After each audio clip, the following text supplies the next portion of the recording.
So I've always wanted to be a wife and a mom, which is why a year ago, when my boyfriend proposed to me, I was so excited.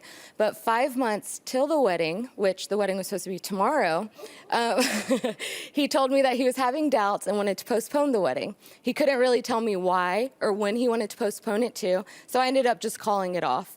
He's been trying to contact me here and there, but I haven't been really responding. So I was just wondering why he wants to keep me in his life but not commit. You want this from the male perspective? Yes.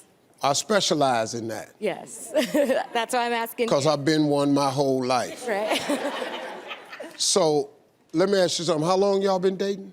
3 years. Well, 3.5 when Three and a half years. And you said you have always wanted to be a mom and a wife. Yes, wife first. Okay. Huh? A wife first, though. Okay, that's cool. You can put it in any order you want to. So now, explain to me what happened again. One day we were literally leaving church from a prep for marriage class, and he just told me I'm having doubts. And I was totally blindsided because I was... Oh, he asked you to marry him? Oh, yes. Oh, yeah. okay. A year ago. Okay. And we were planning, venue was paid for, my dress was paid for, bridesmaids' dresses were paid for. Okay. Then 5 months till the wedding, he was like, whoa, I don't know what's going on. You want me to tell you? I want you to, my question is, why does he want to stay in contact with me but not commit? See, you said the key to this whole thing at the beginning. You've always wanted to be a mother and a wife. Mm-hmm. You. So, there's no doubt he loves you. Mm-hmm. He does love you. So what do men do when we love you? We try to give you what you want. So you want to be a mother and a wife? Will you marry me? Okay, cool. Now, he wasn't really counting on this speeding up, a date, picking out a dress, a venue. He wasn't counting on it. Now look, this don't make him a bad guy. I want you to understand that. He wasn't counting on none of this stuff happening as rapidly. What started throwing him was when y'all started going to marriage counseling. Right. So now you got a young man who has everything he wants. See, let me teach you something about men. Women, most women, not all, but most women, from their little girls, they dream of their wedding day. They dream of the day they get married, how many candles gonna be at the wedding, how many bridesmaids, what color she gonna wear. We're gonna open up a cage, let the doves out. We're gonna come in on a carriage, we're gonna have a pumpkin, we're gonna light some candles. You know, whatever you do, I'm gonna have these little glasses with the gold flute on it. A lot of women dream of their wedding day. There isn't a man alive who dreams of his wedding day. He's not here. We don't dream of our wedding day. You know what we dream of? We dream of the chick of our dreams. Yeah. And once we get you, see, you're the chick of his dreams. He ain't never said nothing about no wedding day. That ain't been his dream. He got the chick of his dreams, but he tried to say something that would make you happy. So when he proposed, you were ecstatic. Oh, yes. You cried. He did it the right way. He put some thought in it. Huh? I'm gonna cry. Okay, no, don't do that, huh? This just Hey Steve. But, you know, it was very emotional for you. Yes. So he accomplished it. Man, I'm giving my girl what she wants. But now, hold up now. Let's pump the brakes. Now, we at marriage counseling. I got what I want. I got the chick of my dreams. He ain't ready. How old is he? 27.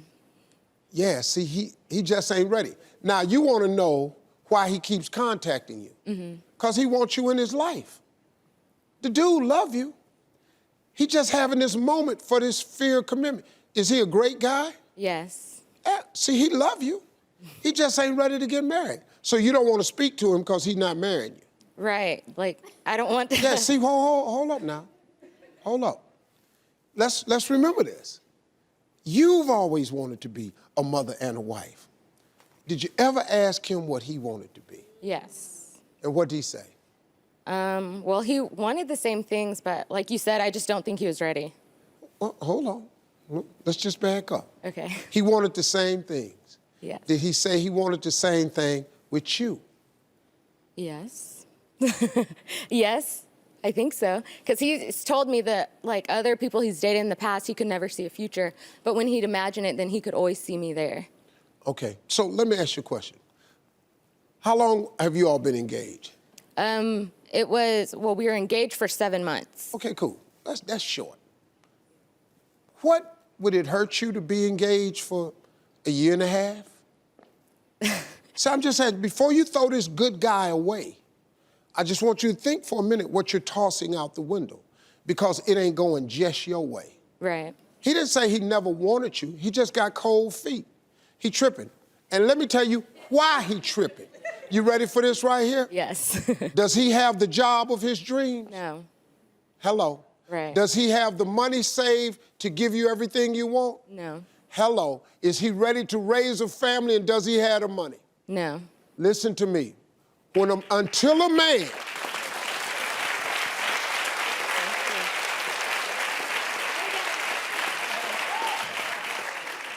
okay, this lesson is good.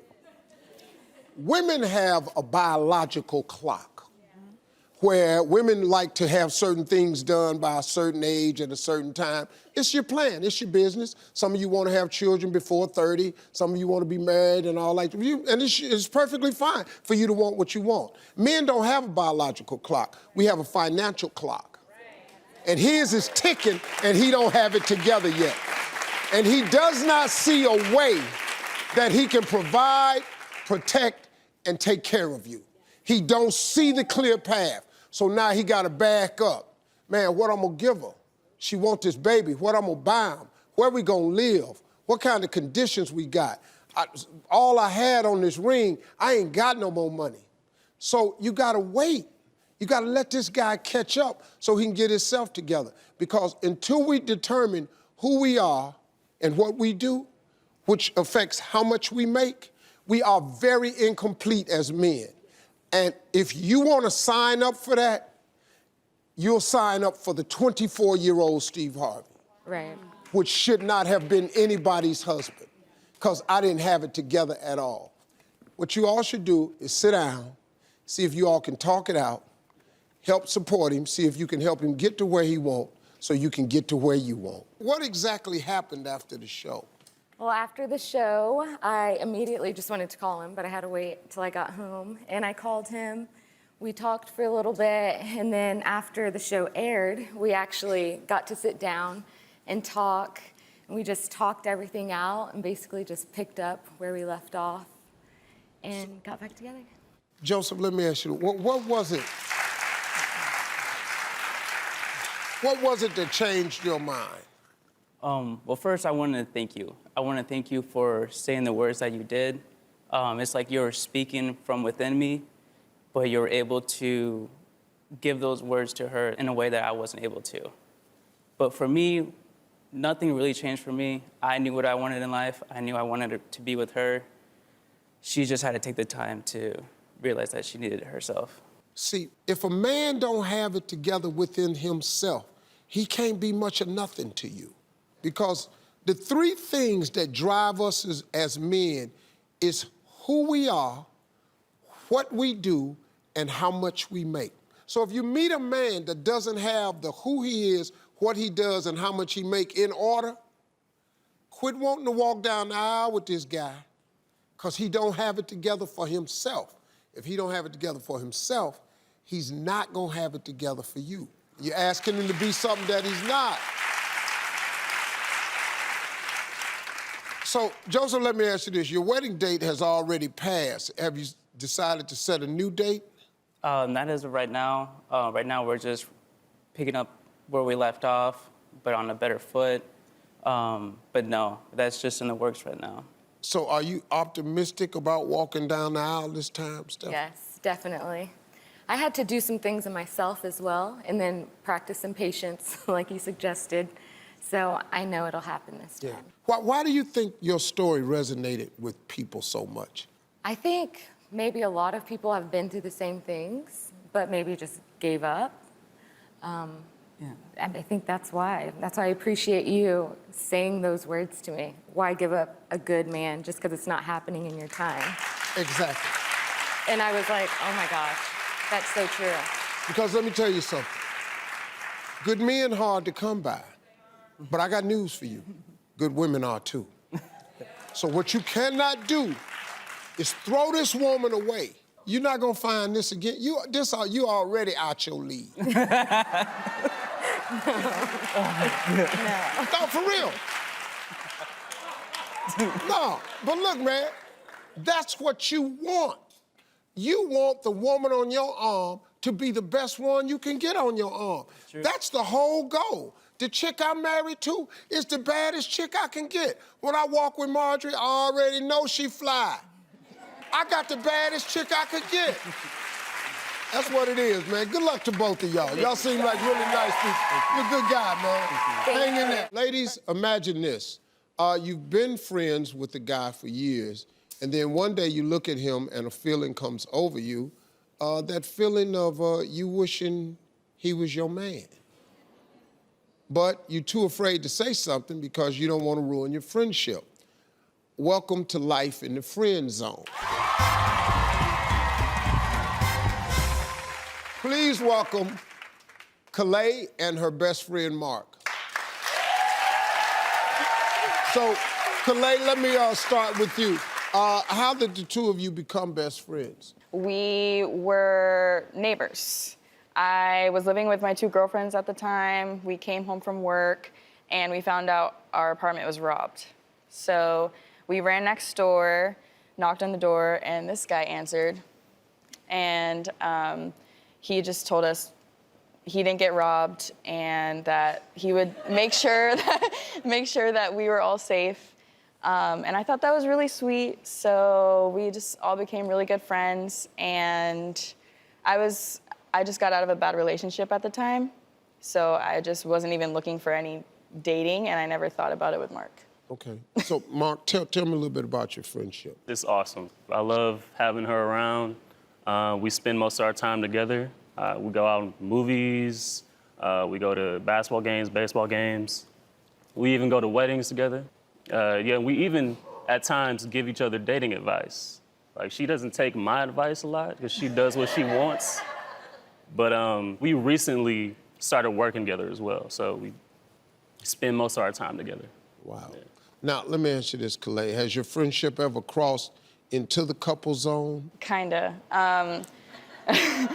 We were watching a movie one night, like we always Netflix and chill, and I kind of felt him lean over, and at the time I just wasn't ready for that, so it was just an awkward moment altogether. It was tragic, Steve. Yeah. I don't know if you've ever been caught in that moment. Oh, hell yeah. Yeah, that's why I'm sitting here. I already know. When you said it was tragic, I knew exactly what you was feeling. Yeah. But to my defense, she gave me the look. Now, I know you know the look when you get that from a woman. Well, I know you know the look. all of them is the look. You know, once we want something, if you just glance at us, it's the look. Calais, let me ask you this. How do you feel now, though? Well, ever since that almost awkward kiss, I've been thinking, like, we're already friends and we spend all our time together, so would it be a good idea to date? Possibly, maybe? Yeah, ever since that happened, I never wanted to revisit that, so I haven't brought it up since. She's my best friend, and I don't know if I want to cross that line and ruin our friendship, because we have a really strong connection. So that's why we're here today. See, we need your help. Can you help a brother out, please? Yeah, let me just say this. It's hard to be friends with someone that you're attracted to.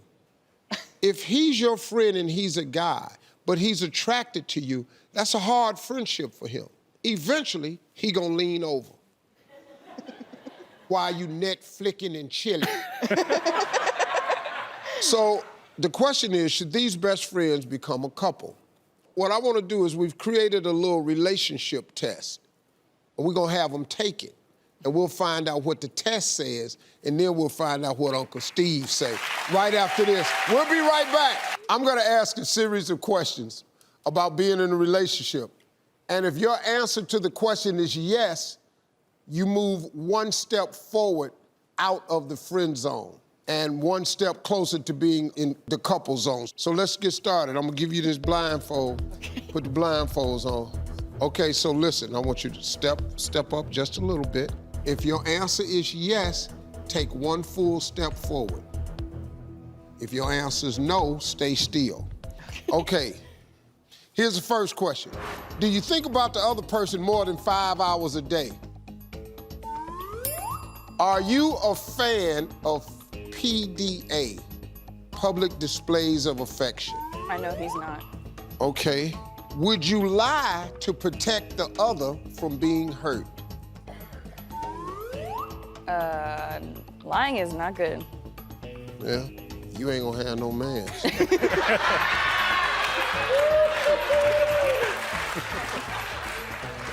If you had the choice to choose between Coachella or church, would you choose Coachella? I know he would. God is with me always. Yeah. Uh-huh. I ain't gonna lie to you though, dog. I'm going to Coachella. Church every Sunday, Coachella once a year. Give one chance. Oh, listen to this. Do you try to find ways to physically touch the other? He sure as hell does. Uh-oh. This is all I need to know right here. When you're out with other people, do you wish the other person was there?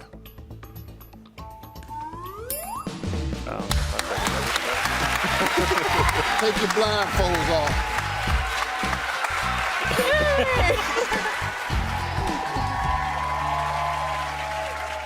Now, you all said that you thought that if you got into this relationship, it would ruin your friendship.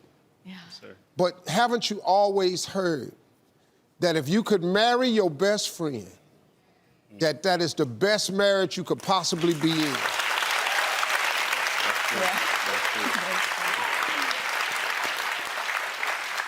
I think that you all should give it a shot with the stipulation that, hey, look, if we don't work out as a couple, let's make sure that we always remain friends. Let me ask you this other question. In 5 years, do you see yourself married with kids? Maybe one kid.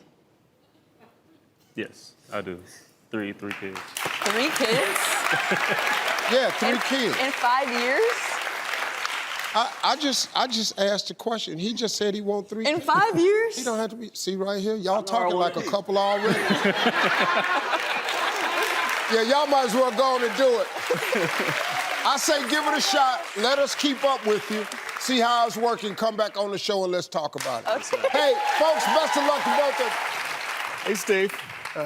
I'm single and I'm trying to stay in shape, so I'm at the gym several times a week.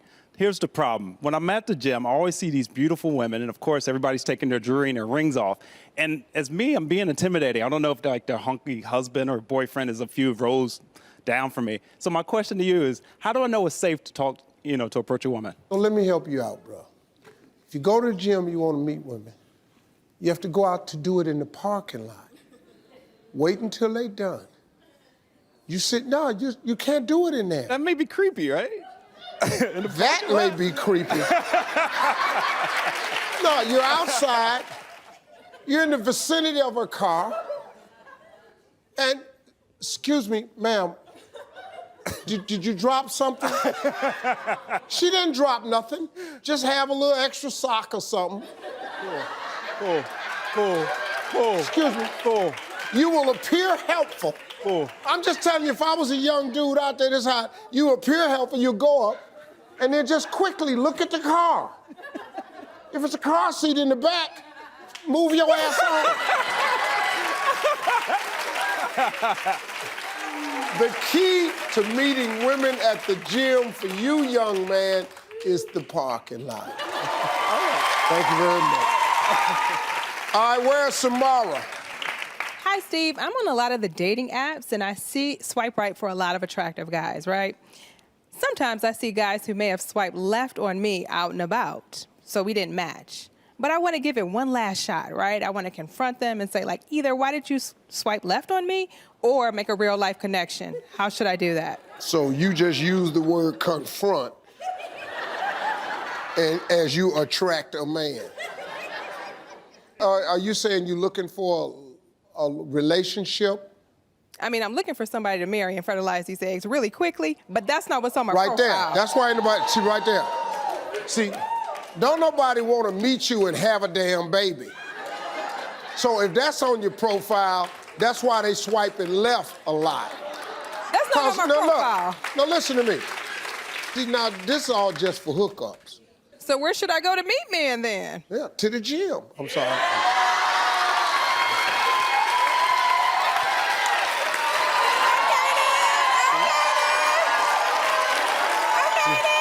See, I can. see what I'm getting at? Because see, sometimes, now I can promise you he don't live within 4 blocks of you. What city you live in? I'm in New York. New York. Right there, bam, where you live? I'm here in LA. See right there, 3,000 miles. In the words of Lolita Adams, I think the song was Get Here. You can reach me by trailway. You can reach me. Caravan. You can reach me on a big balloon, but you better get here soon. You can reach me by caravan. Cross the desert like an Arab man. I don't care how you get here, just get here if you can. Oh, this is a cold line. This is a cold line. You can reach me by sailboat. Climb aboard and swing rope to rope. When a man climb up and swing rope to rope, he trying to get to your ass. I don't care how you get here, but just get here if you can. God dog. Get on that airplane, man. Fly across the country and get here if you can. And you ain't got to swipe right or left. All you got to do is walk your ass over there.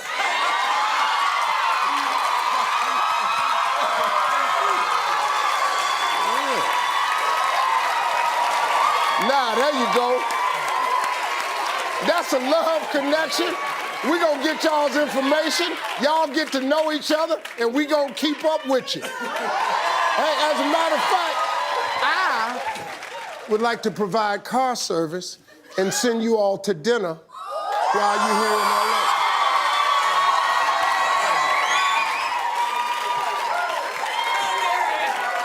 I'm a player. This is what I used to do. You don't understand.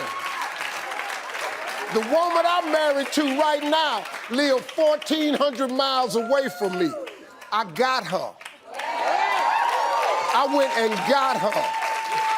Who want to win some money? I had an on-again, off-again relationship with a guy that I met in college over 14 years ago. It's been about 1.5 years now, and I've made it clear that I still have feelings for him. I still love him.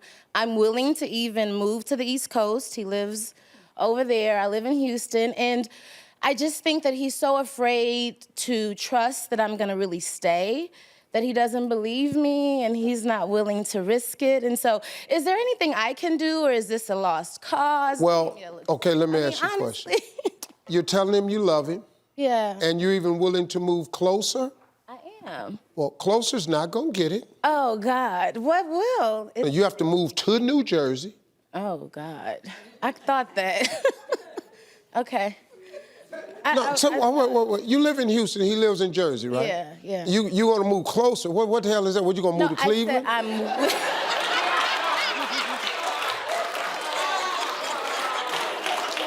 said That's why I'm saying closer ain't gonna get it. No, if you don't move to New Jersey and he has to invite you there. Oh, okay. Because, I'm willing to move is what I'm saying, but my hope is that he'll think Houston's a better option and he would come to Houston. Who's laughing back there? No, I am. It's women in the back laughing at this. This is something you're gonna have to do because you've been the one pulling the plug on the relationship in the past. Technically. He has to believe that you're gonna put the plug in this time and leave it there. Right. But see, you don't want to do that. No, I'm good. No, you don't want to do it. I'm looking at you. I want to do it. I want to do it. But what? But y'all don't know him like I know him. But I will. I'll do the first one. I'll make the first one. Okay, no, whoa. No, it's okay. Y'all don't know him like I know. Explain to us explain something about him we don't know. Oh, okay. I just, it's the level, there are things and a level of commitment that I am ready for at times that he's not. That it's hard to sometimes keep pushing, keep trying when someone's not giving you that. There are moments and sacrifices that I've had to make, and I've been uncertain. It hasn't been like I've left him because I didn't care. It hasn't been like I've left him because I didn't love him. It's because I left him because I didn't know if he was as involved and invested in the relationship. Okay, that's fair. Why don't y'all? I got an idea. Okay. This is just. I'm just throwing it out there. Let's hear it. Why don't y'all break up?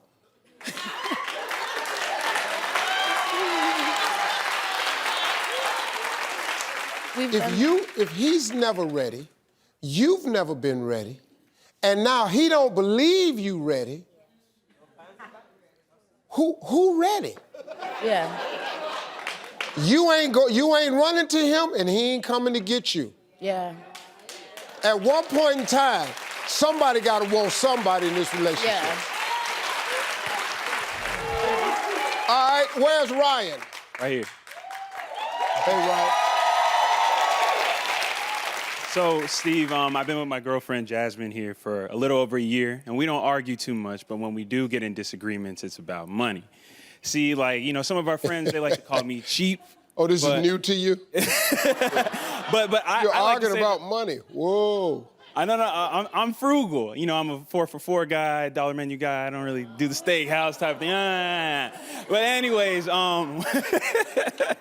when it comes to clothes, I'm a Burlington type of guy. Burlington, Target, stuff like that. And she likes to go to the mall, walk around for a few hours, and it's a little tough. So how can I talk to her about, changing up my fashion sense maybe and bringing that time down a little bit?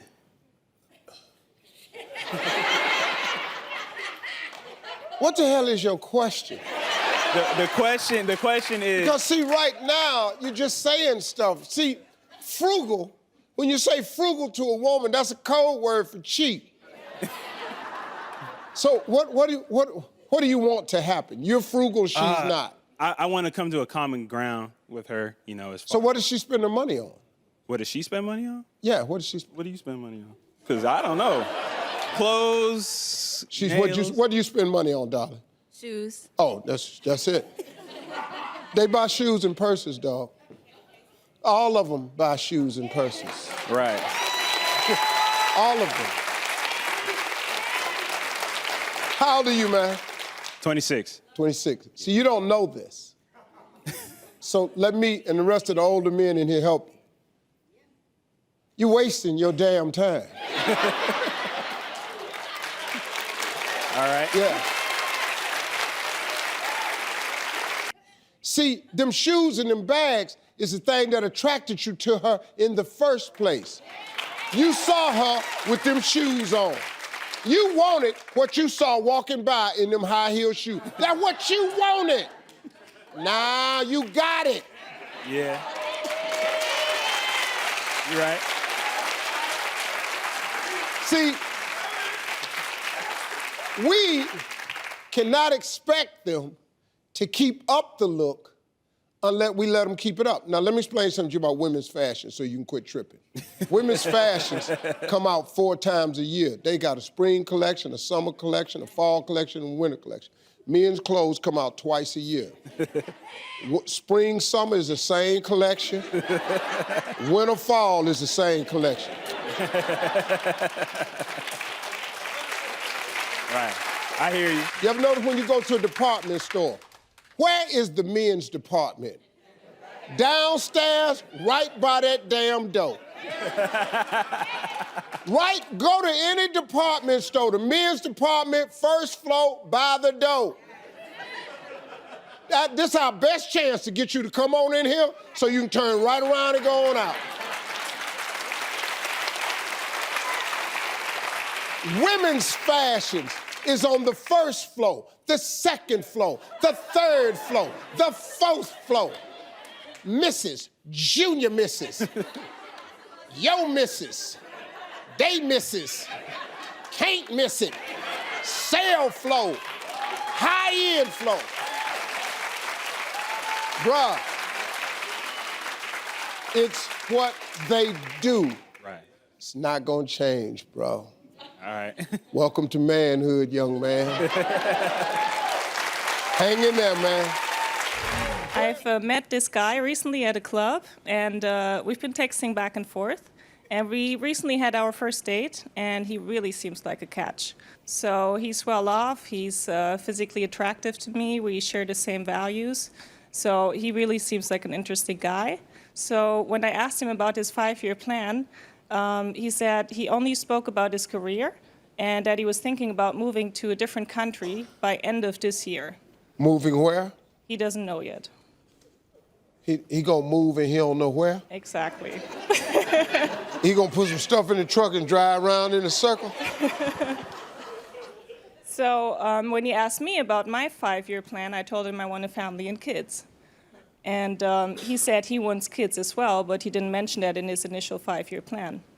So we set a second date, but I'm not sure if we want the same things. So my question to you is this something I should be concerned about, or is it too early to think about this?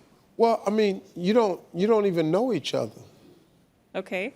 Listen, he didn't lie to you. You asked him what his 5-year plan, he don't know you. So he didn't even know what you wanted to hear. So his 5-year plan was, I'm working on my career. How old is he? 30, like me. Yeah, 30. He working on his career, trying to get his money up.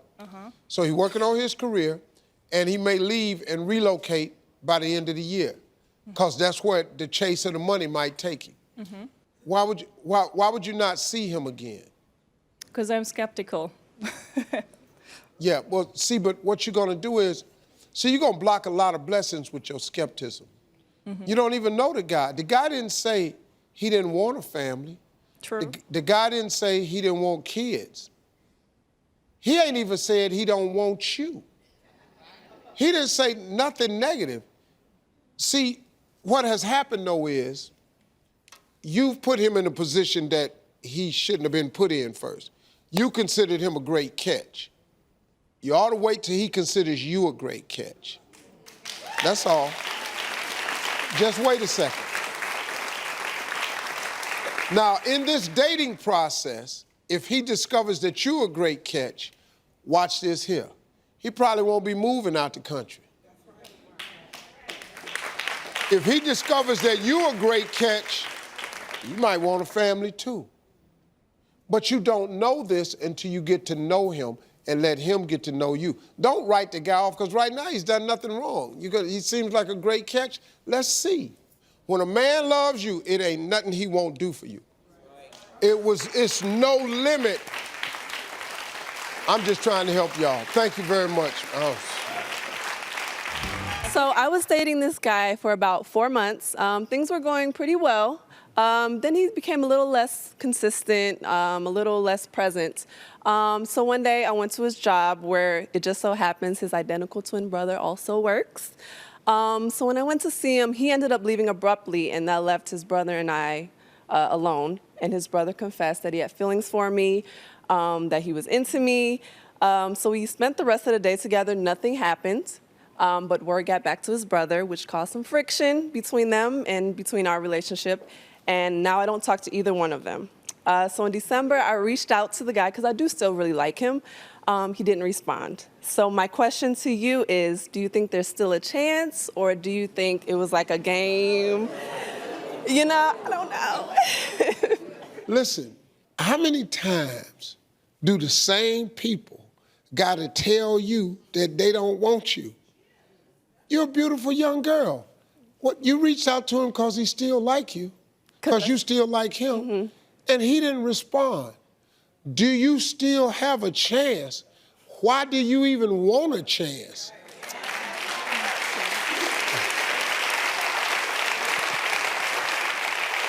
Look, you just move on. You can't. You know, Judge Lynn Toler was on the show, and I've said this probably 10 times, but you have to repeat stuff to people. You know what she said on this show? She said her grandmother told her, don't let a man have to tell you twice he don't want you. Don't let him have to tell you. You're a beautiful young lady. He was into you, his brother be into you, somebody else into you. Yo, December, let his ass go. He ain't nothing. He just some little pretty ass dude. He cute, ain't he? Yes. That's all he is, probably some No little pretty kids, ass dude. so that's a plus. Pretty men don't make good men no way. Get you a regular ass looking man that's about something. Pretty dudes, I tell people all the time, pretty dudes ain't about nothing, man. You got to get you a dude with some face on it with a couple issues. You know, like kind of look like something might be wrong with him a little bit. That's the man. You want a man, you know, when you look at him, you got to kind of tilt your head a little bit.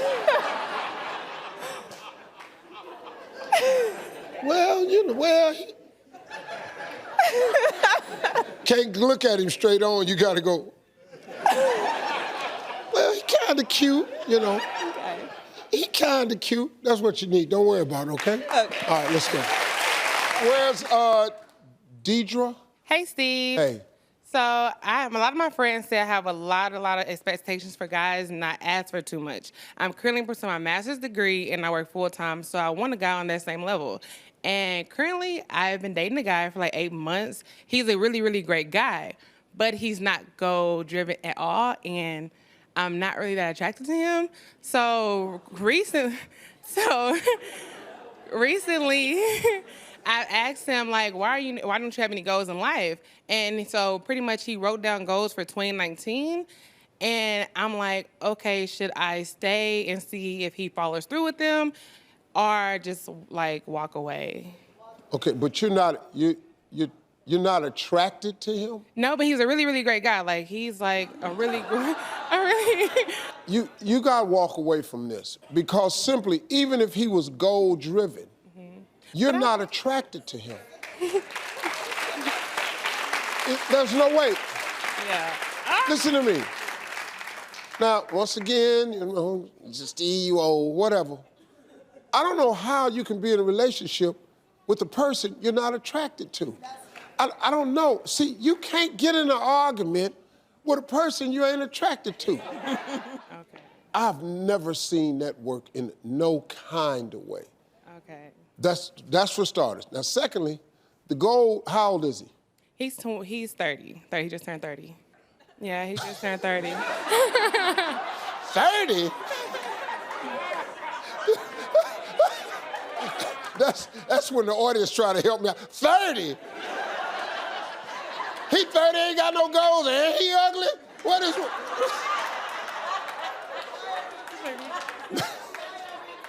Yeah, come on now. 30 years old, no goals.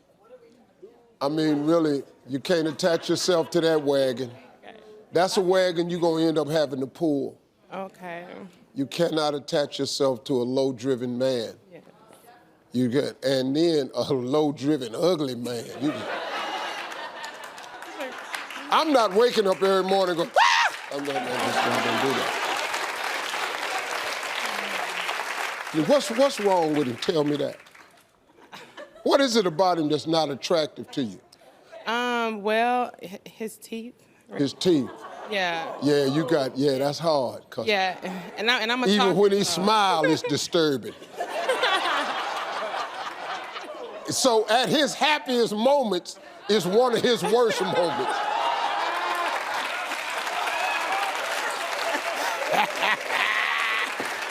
Oh, boy, you so crazy. You trying to have a conversation, hide your head. Boy, you so crazy.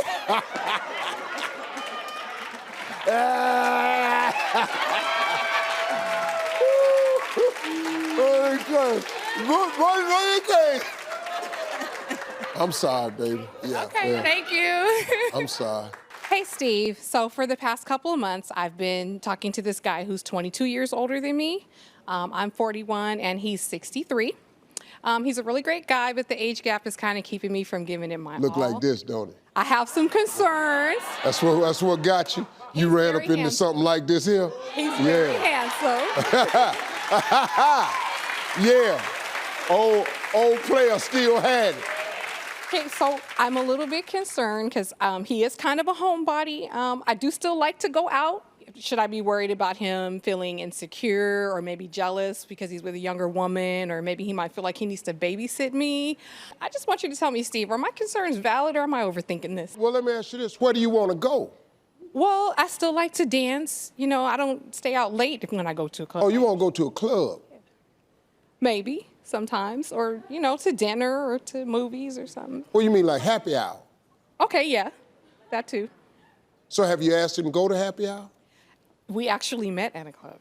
Oh, you met at the happy hour. All right. Haven't been back since. Oh, you ain't been back. That's because you got happy at that hour.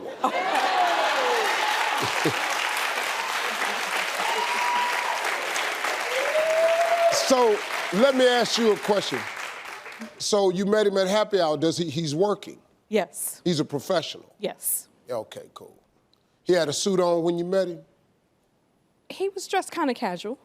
Oh, okay, so he still got it then. Yeah. Yes, he Yeah. looks very good for his age. I know he's going to see this, so I got to say that. I know exactly what you're talking about. Go ahead. All right. Let me ask you this question. Did he approach you? Yes, he did. It was sweet. Huh? It was corny, but it was sweet. Yeah. Oh, it's corny, but you with him though, ain't you? Yeah.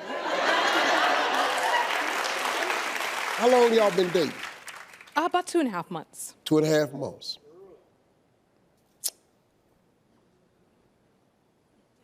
Tell me one thing you don't like about him.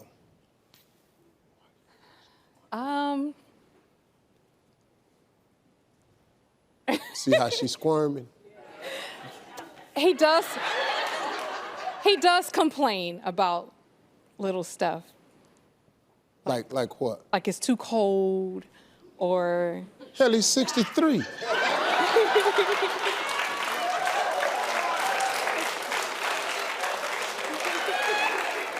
Hell, it's too damn cold.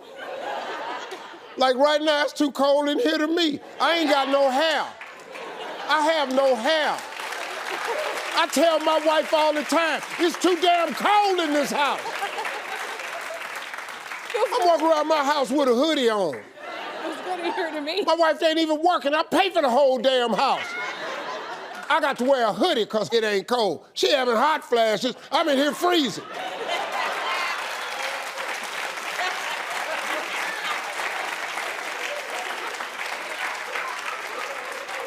Okay, all right, let me see if I can help you. I think you're overworrying. Okay. Invite him out, see if he wants to go. He's more of a homebody because he's established now. He ain't out there looking. Now he done met you, the hunt is over. So now he ain't got to go to no more happy hours because he done found what he looking for at the happy hour. Okay, I didn't think about it like So now he ain't, why we going to happy hour? That's hunting ground. Okay. You want to go out, just tell him that you like to go out every now and then. How about just dinner? Y'all go to dinner, don't you? Sometimes. Yeah. Well, just tell him you want to go to dinner. He'll do that for you. Hi, Steve. So it doesn't matter whether I meet a man online or in person. I always end up becoming the forever friend. So I dated a guy for 8 months, and at about the 8th month, he made a statement, you know I'm not looking for a girlfriend. So the guy right after that I dated we were dating, and then he started to ask me advice about other women. So I'm so confused because in both of these situations, I thought we were dating. So how do I make it clear that I'm trying to date, and so that way I can stop wasting my time? Now, you want me to give you the real answer? Yeah, I want the real answer. This is your fault. Oh, I agree. Go ahead. Okay, cool. Because you assumed something that wasn't true. I wrote a book, it's called The 90-Day Rule. They got TV shows now, Before the 90-Day Rule. That book was really good. The 90-Day Rule is simple. It gives you 90 days to prepare to know a man. And you know why I picked 90 days? Because 90 days is the probation period at FedEx, at the post office, at Ford Motor Company. When you get a good job, you are on a 90-day probation period. And then if you complete the 90-day probation period, you know why they want to see you for 90 days? Because they can determine if you work well with others. They can determine if you do what you say you're going to do. They can determine if you come to work on time. They can learn about a lot of, because you can't fake a person for 90 days. And then if you complete the 90-day probation period, guess what they give you? They give you the full benefit package. Now you can go get your teeth fixed. Now you can go get yourself some eyeglasses. You ladies have one of the biggest benefit packages available to men. Yes. But you keep giving out your benefit package before the person qualifies for the benefits. Thus, the 90-day rule. Can I get an amen? Develop the 90-day rule. Find out what he wants before he gets anything. Okay. Then find out if he's going to give you what you want before you give him anything. It's really that simple. It's not hard to do. This works. It's not a trick. You're telling me everything you did, but you're leaving parts out, sister. Well, Go ahead. I'm listening. so... No, I'm going to help you. Go ahead. So, I mean, it was on the track of, becoming something more, and really, it just kind of, the flip switch. It was on track to who? To both. We were having conversations. No. It was on track to you. It was on track to me. It wasn't on track to him. Because in 8 months, a man don't just flip the switch. He been showing you for a while this ain't working. All right, where's Sydney? Right here. Hi, Sydney. So I've been single for about 2.5 years, and I'm waiting until marriage to have sex. So whenever I go on dates with men, I tell them up front, I'm waiting until marriage because I don't want to waste my time and I don't want to waste their time. And they're like, okay, cool. I respect you. I respect that. Then, later down the line, they're like, oh, you were serious. Like it was a game. I don't have time for games. And so my friends think that I'm ruining my chances by telling them that up front. So my question to you would be, basically, when should I tell a guy, how many dates should I go on before I reveal that? Well, first of all, take the pressure off yourself of having to come up with the time to bring it up. Okay. All you got to do is wait till he brings it up. Okay. He gonna bring it up. Yeah. They always do. We all bring it up. You've never met a man who liked you and y'all been on several dates and sex ain't come up. What? So take that off your plate and then wait to tell him. Okay. And then that's when you inform him that you're saving yourself for marriage. But listen to me, don't lower your standards or change your beliefs for somebody else. You know what I mean? Tim Tebow has self-proclaimed himself waiting for marriage. He met Miss Universe from last year. She's a born-again Christian, he is. They decided to wait until they were married. Tim Tebow, this is a good-looking dude. He in shape now. Ain't nobody want him. And he's engaged to Miss Universe. Did you see her? So that's not the problem. There's the right person out there for you. God is very fair. He will never not allow you to meet your soulmate as long as you're prepared to meet him. Now, you can block meeting your soulmate by doing a bunch of stuff to counter that in the interim. Example, if you're dating Mr. Wrong, why would he allow you to meet Mr. Right? So, what you got to do is stop dating the men that you know ain't going nowhere, because you know. You always know. You've never broken up with a guy and didn't realize, you know what, I knew it. You all know it because you have intuition. So if you're dating somebody you know is not going anywhere, why don't you stop right now, quit wasting your time, and sit and wait on your soulmate, because he will walk up to you.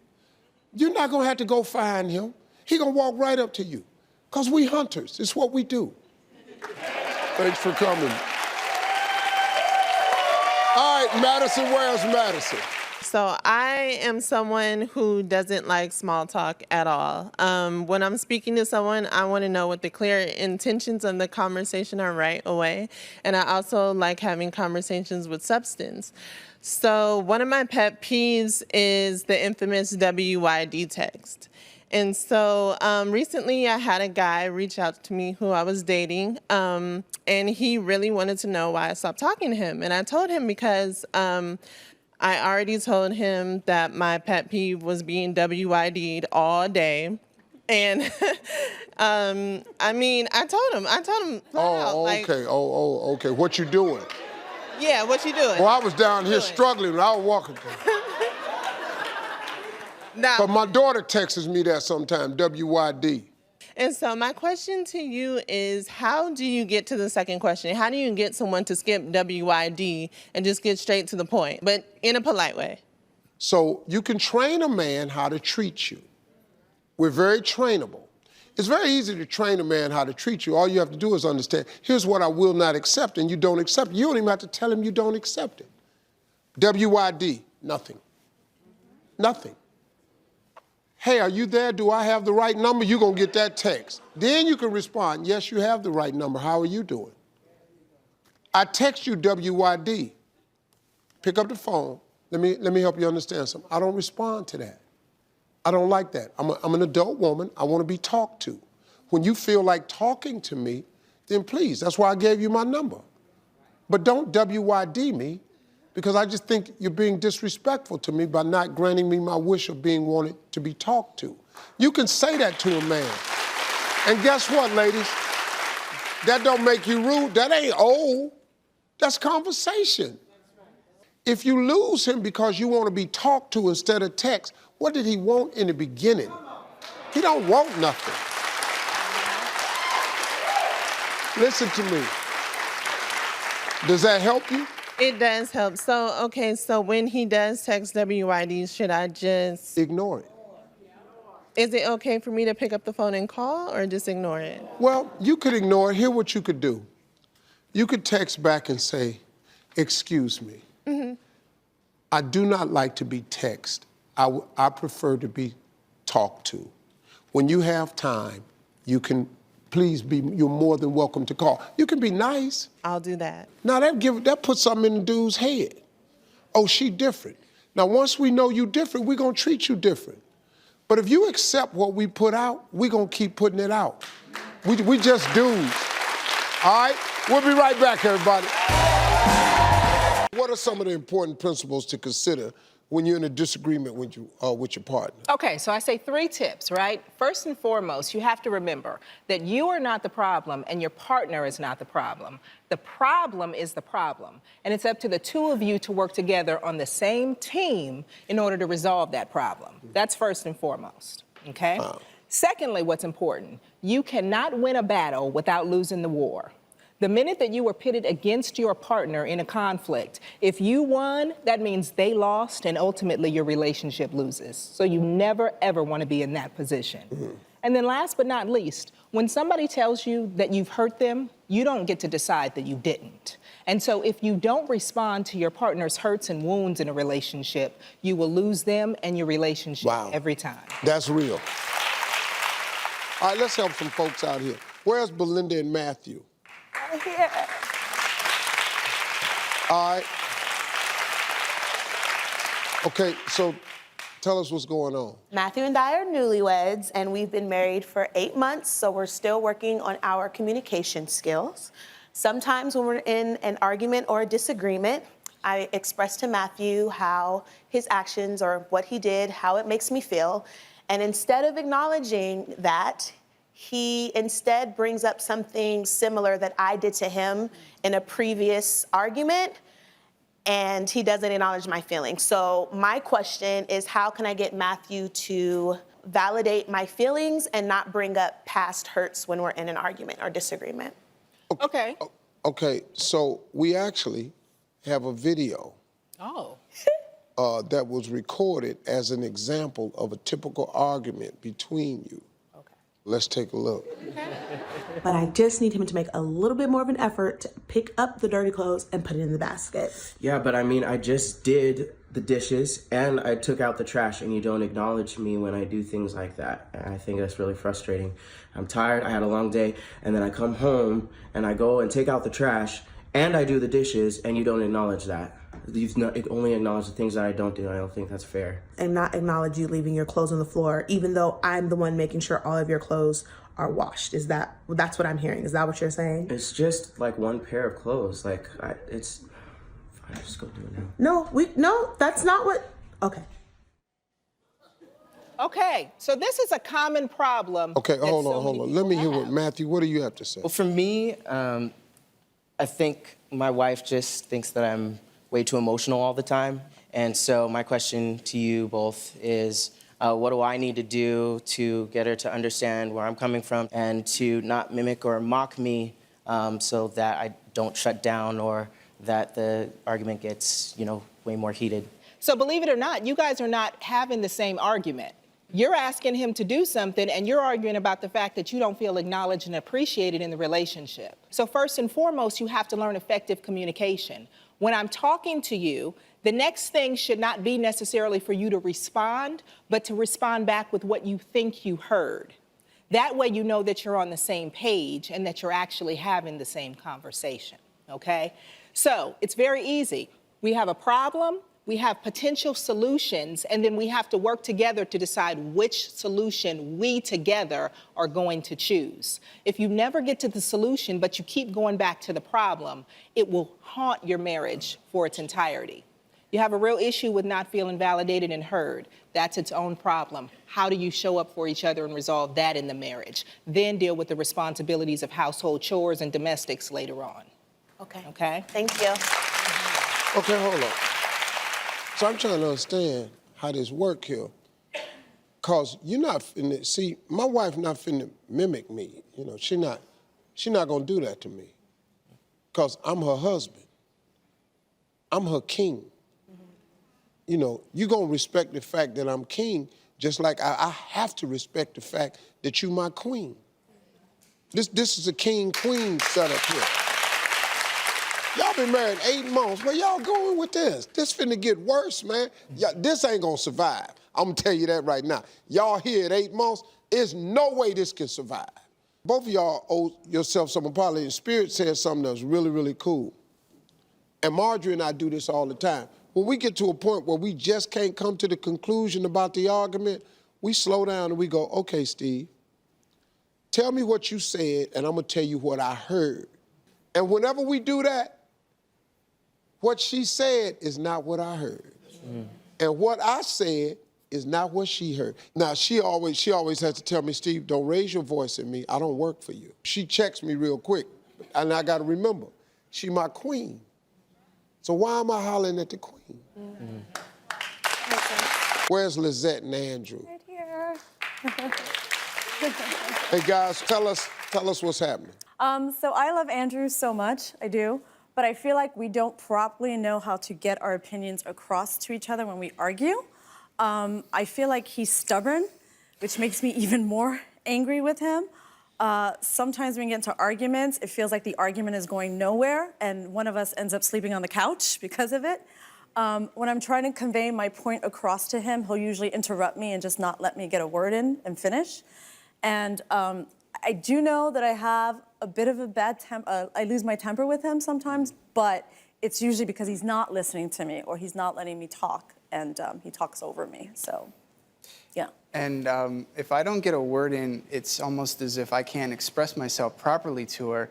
And then she starts getting a temperament, and then she turns into a rageaholic, and sometimes she'll like throw stuff against the wall. And I'm trying to explain myself best as I can, but she just has a different way of not calming down the way I want to.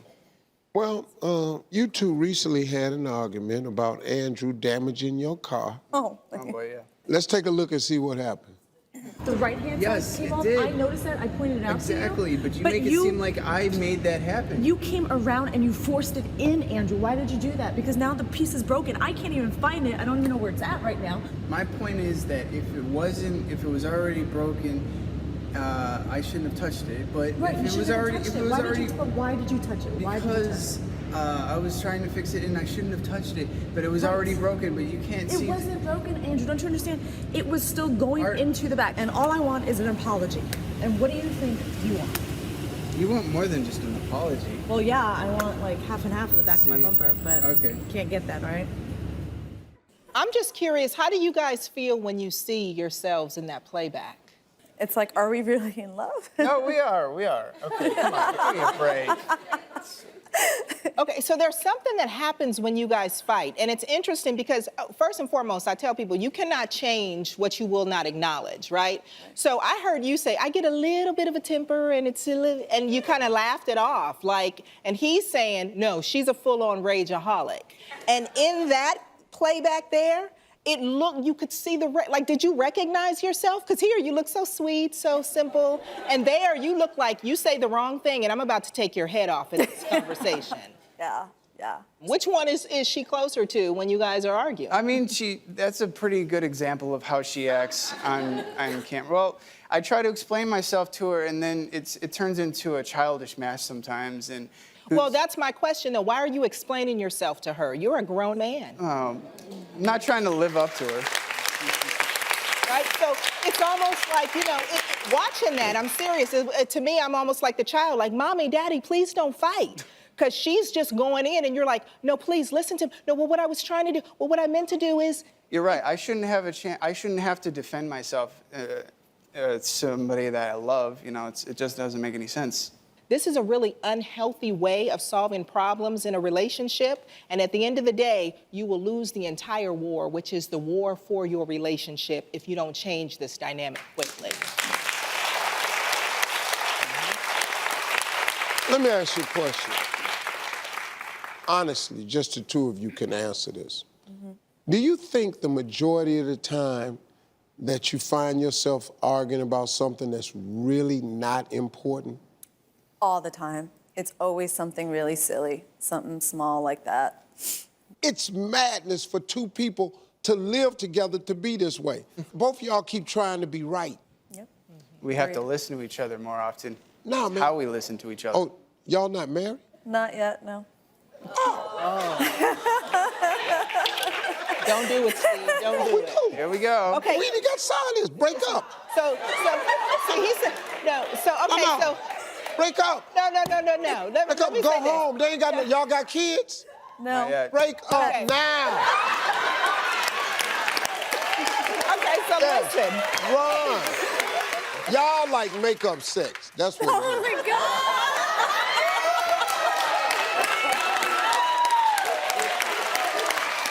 Why are you still trying to help them? I truly believe, here's the benefit to this, right? While it's gonna be a lot of work for them, They arguing about everything. do you all want help? Yeah. If you were to sit in counsel, and here's the good thing about this, that in every relationship, if you learn how to work things out, a marriage or a long-term relationship will stretch you and grow you in ways that you never thought. This really makes a lovely relationship if the two of you can do what you need It's to like do to grow organized each other. chaos. You have to figure out how to come to the middle. Yeah. You have to come to the middle. Call me. I want to thank my girl Spirit for being just a super counselor here. I got you. We'll be right back, everybody. I'm going to be scrolling through the phones and decoding what he really means.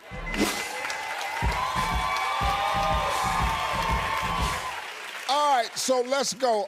Onella is here with me. Welcome to the show, Onella. I I hear that you've got a text that not only has you scratching your head, but pulling your hair out. Set it up for us. So, Steve, about 8 months ago, I met this guy at a friend's party. Well, I thought we hit it off, and it's really confusing because when I feel like we're actually getting somewhere, he'll kind of like pull it back and be like, maybe we're taking it too fast. And I really do like him, but at the same time, I don't want to feel as if I'm wasting my time on foolishness, you know? I have no time for foolishness, but I'm really confused. Okay, all right. Well, let's take a look at the text. I got him here. So here's what he said. Thinking of you, not sure if I can meet up later, something kind of came up. Okay, and then you replied, well, that sucks. I really wanted to see you. Does tomorrow night work better for you? Then he said, yeah, I've been dying to see you too. Tomorrow works, but I'm only free later, like around 10:30 p.m. To which she replied, that will work.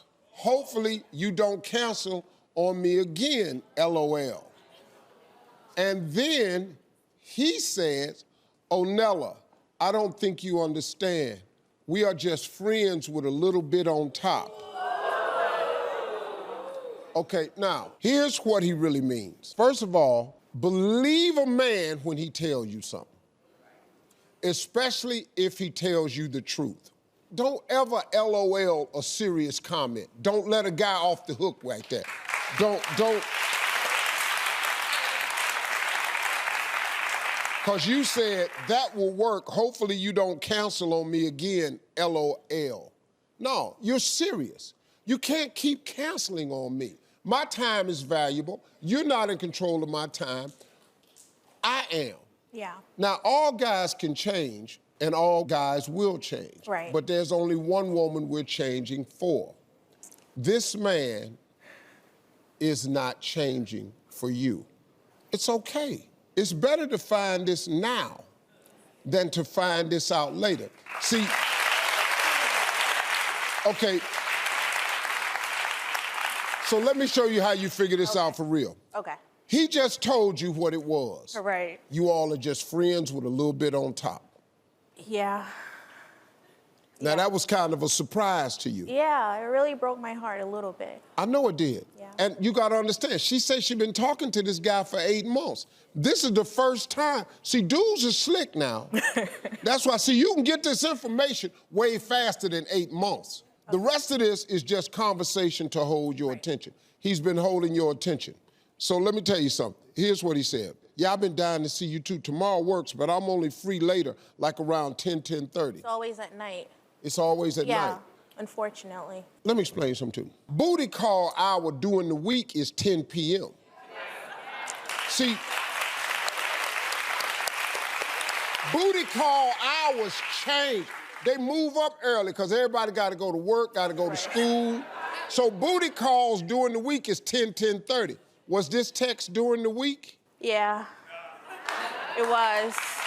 It was. So all of that was just to hold your attention. Okay. And then when you seemed like you wanted more, you said, that will work. Hopefully you don't cancel on me again. LOL, ha, ha, ha. So he said, oh, she canceling, but she laughing? Well, this would be a good time to tell her. I don't think you understand. We just friends with a little bit on top. So don't try to make me think I can't cancel and then come back and get it when I want it. Oh, you hate him now, don't you? Yeah. All right, ladies, make these guys earn it. What you have is very, very valuable. Make a guy earn it. Stop being available by text. You're not available for that. Excuse me, I need to be talked to. And then you'll find out whether he really wants you or not, because if he ain't talking to nobody, he's just been texting and making his moves via text, he gonna stay there. But you should be talked to. Now, if you're thinking, everybody, that this kind of thing happens just to millennials, you're mistaken. When we come back, we're gonna talk to a woman who says it doesn't matter how old you are, guys are straight up confusing. We'll be right back. This is Samantha, who is 38, and say hello to Samantha. Okay, so set this up for us. You think young ones are bad. The older you get, they're just straightforward and go for it. And basically, no mystery, no nothing. And they don't even give a complete sentence. You know, I'm gonna let you set it up pretty much and show you. Okay, Just by all right, well, let's see the text. Here it is right here. At 9:30 p.m. on a Thursday, he texts you, hey. Then a few minutes later, he texts you, hey, babe. Then the next day at 10:24 p.m., he texts you, hey, sexy. Then a week later, he texts you at 12:20 a.m. and said, hey, you. Then 10 minutes later, he texts, hey, sexy, where'd you disappear to, hon? Then 15 minutes later, you got this.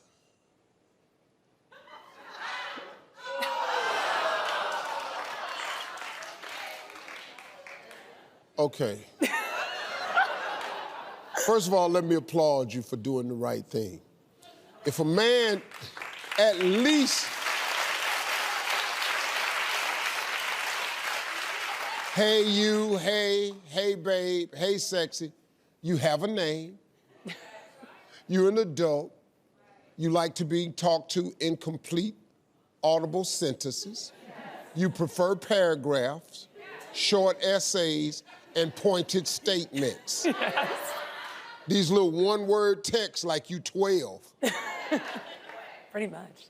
So he texted like he the president. Yes.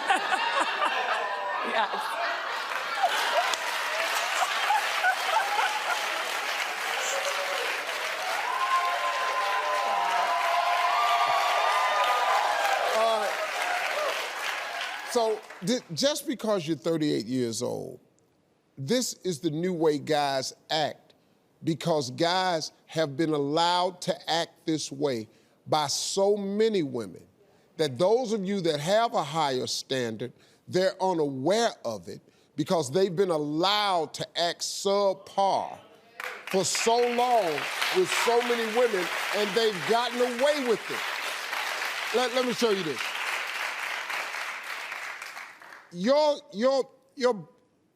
You're like a front yard. You're loving your body. All this is like having a front yard. If you have a 1-foot-high fence around your yard, a lot of people can step over in your yard and just dig it up and step right on out and go on about their business. But if you got a 12-foot-high fence around your yard, it takes some work to come over the fence. When a man do get over the fence, he gonna treat that yard a whole lot different because it took him a long time to get over the fence.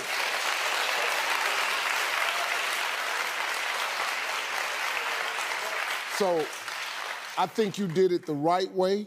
Keep your standards right where they are. Don't let these guys come in with this new way that they doing it. See, love ain't swipe right, swipe left. Well, that ain't love, man, I'm sorry. That ain't what it is. Now, before the show, we asked the audience members to submit their confusing texts. It's not only women who have a hard time decoding what men are saying, men, are equally confused by what women are texting too. Where's Troy? Hey, Troy. Gotta represent the men out here.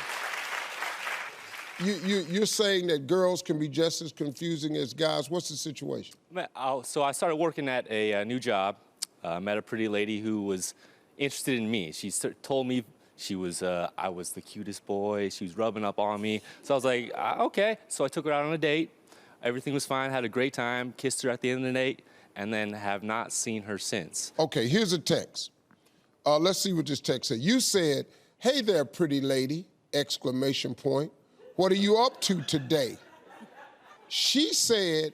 That was weird. Are you hyper? Your reply was, damn. One accidental exclamation mark, and it's weird.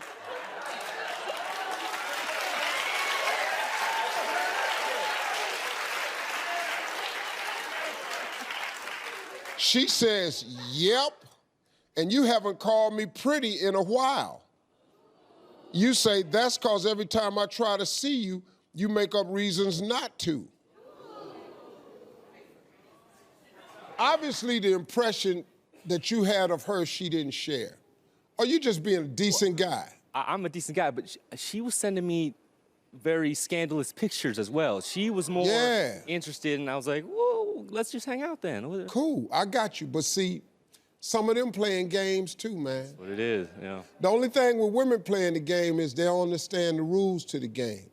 You play this game with us, you ain't gonna win. See, women can't go for test drives. When you go for test drives, you wind up getting drove. Now, you can do it if you want to, but I'm just telling you how the game works. You haven't talked to her since you kissed her. Well, I've talked to her, I haven't seen her. She won't give me the time of day. Now, she could be playing hard to get. That could be it.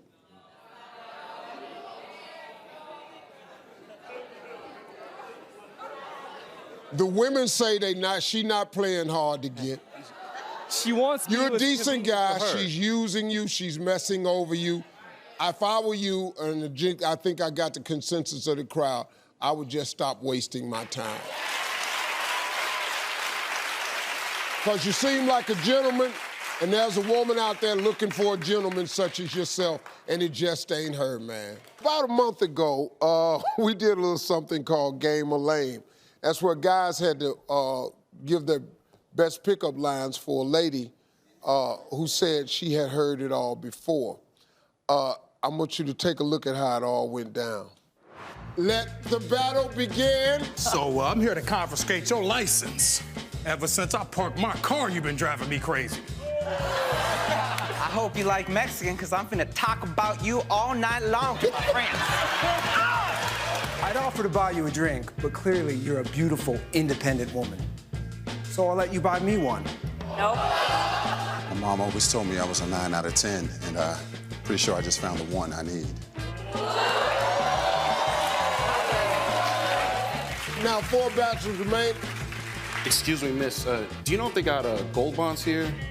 Because I'm itching to get to know you. Okay. Go ahead. I hope you don't mind me looking at you. This is the checkout aisle. You guys are finalists today.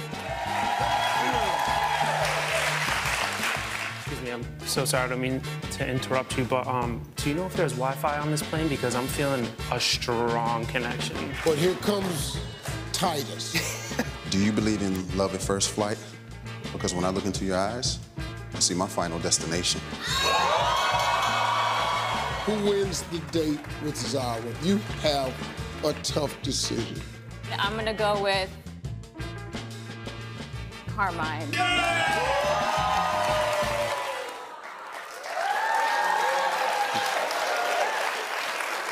Well, let me tell you something. When y'all saw that episode, y'all lit up our social media, man, with comments about Titus, who was the runner-up. So that got us to thinking on the show that maybe we ought to bring him back and see if we couldn't match him up with one of the many online fans that he has. So everybody, please welcome back the man himself, Titus. Hey, good to see you again, Titus, man. How's life been since you were on the show? It's been pretty good. I think I gained a follower on Instagram. A follower? A follower. Yeah. After the show, we found out a little bit more about your life story. Last year, you had a near-death experience. Can you tell me about what happened? I was hit and run over by a semi-truck while on my motorcycle. The doctor said that I was not supposed to survive that accident, and if I did, that I wouldn't be walking. But, you know, when it happened, if it wasn't for, like, the love of me thinking about my daughter, whom I was supposed to get custody of the next month before the accident, and my mom, I wouldn't have made it. I wouldn't have even made it to the hospital. And I wouldn't have made it out of the hospital if it wasn't for my spiritual mom, my godmother. She's actually here in the audience somewhere. But if it wasn't for her, I wouldn't even have made it out. And you probably look at life a whole lot different, huh? Completely different. I don't waste a second. Every second on this earth is a blessing. I truly believe that. I'm even more focused towards my goals, accomplishing them. Some people make it because they're destined. Some people make it because they're determined. And if my ship doesn't come ashore, I'm swimming out to meet it. That is my mentality. Now, I heard about all of this, man. They were just telling me about your story, man, and this is why I kind of wanted to hook you up at the very least. Did you see any of the comments about you on Facebook and YouTube? I may have seen a comment or three, but, you know, I ain't sliding to any DMs or anything like that, you know. Oh, okay. I'm a gentleman. Look at these comments, man. That's you ready? Yeah. Boy, they was. Wow. They was, but this guy, listen to me. Now, you had a lot of fans in Jamaica. But there was one woman in Los Angeles who stood out. I want you to check out her comment. How can she not pick Mr. Titus? He was deaf the best looking and had the best lines. I'll let him sweet talk me with that sexy voice any day.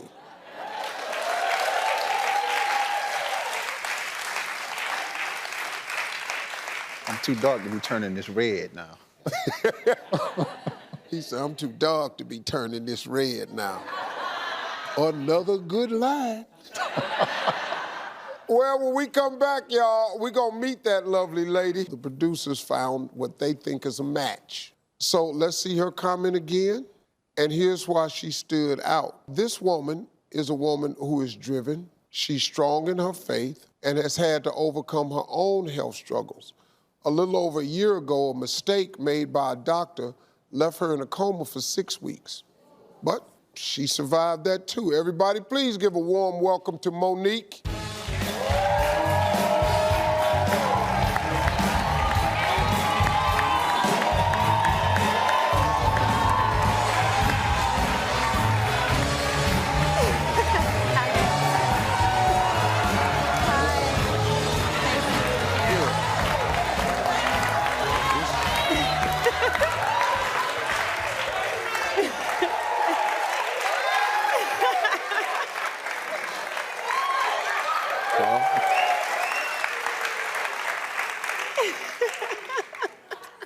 Monique, nice to meet you. Nice to meet you, Mr. Harvey. This don't ever happen like this. So what did you like about Titus after watching him on the show? You know, I liked Mr. Titus' voice for sure. It's very nice. But I also enjoyed his confidence. He was very confident and manly. Manly? Manly. Titus, anything you want to say to Monique? Ask Monique. You appear to be a very beautiful woman on the outside. Thank you. But it's all here that counts, so I definitely look forward to getting to know you. All right. All I right. agree. Same here. I have to get the mom stamp of approval. She's right there in the red jacket. You need the okay from her? Okay, well, spiritual mama? I like her for him. Yeah. I do. I think they look good together. And I know him, and what I heard about her, I think it'll work. Well, this is what I'm gonna do. I'm gonna send you guys out on a date after the show. And then, you know, just let us know how it all works out. If you all talk, if there's a connection, if you all just, you know, just go out and have a nice time and just see. Just see. If you like each other, that's all you got to see. That's it. Man, that's our show for today. Who in the audience has received a text message that has kind of gotten them confused? Raise your hand if you've read. Okay, where's Macy? I gotta come up there. Hi, Macy, how you doing? Doing well, how Okay, are you? okay, here, let me see your phone. He said, can't wait to do happy hour again. You said, yeah, it was really fun hanging out. He said, purple looks good on you. What's the purple for? The purple was actually for me. I had Hodgkin's lymphoma, stage 4, diagnosed in December, and I'm in remission as of July 12th. Oh, okay. Yeah. So I asked everyone at my work to wear purple. Oh, cool. Because that's the ribbon color. Cool, that's the ribbon color. Yep. So everybody wore purple. Okay, so now I got some context for this. Okay, so let's go back. He said, purple looks good on you. You said, oh, really? He said, gotta go, see you at work. You said, should we hang out again soon? Then he puts a purple devil and said, I'm not sure. I guess a devil with that sneaky look on his face kind of means, Yeah, like, is that what that means? That's what I thought it meant. Right, that's confusing, right? Yeah. And that's the last time you talked to him? Yes. Mm-hmm. So have you responded? No, I didn't know what to say. Okay, well, let me see. Let me help you. Give me your phone. You know how to work it? She said, yeah, I know how to send a text. Okay, so now it says, should we hang out again, Purple Devil? Then he says, I'm not sure. Do you kind of like the guy? I did, but he's being confusing and weird now. So Okay, well, since you like him, let's not end it. Just go, me either. And then,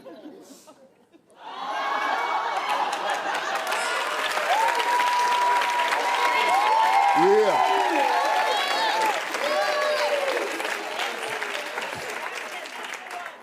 Yep. You like that? Yep, I like Hell yeah, sin. Sin. Bam! Me either. Hey, when we come back, we're gonna see if Macy's man responded. Don't go away. Let's check back with Macy.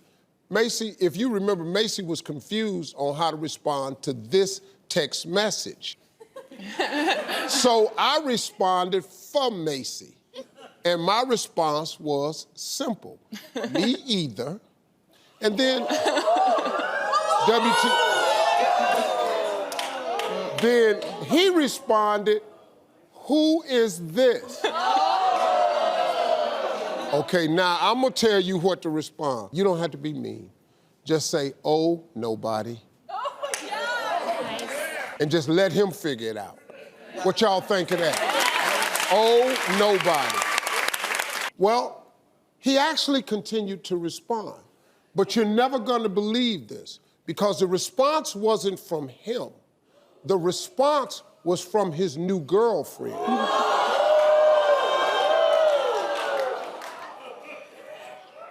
Now, we can't put it on the screen, but I will let her read the response to you. So it says, why are you texting my boyfriend? Are you who he was with last night? Don't you know we've been together for 5 weeks? It was not me.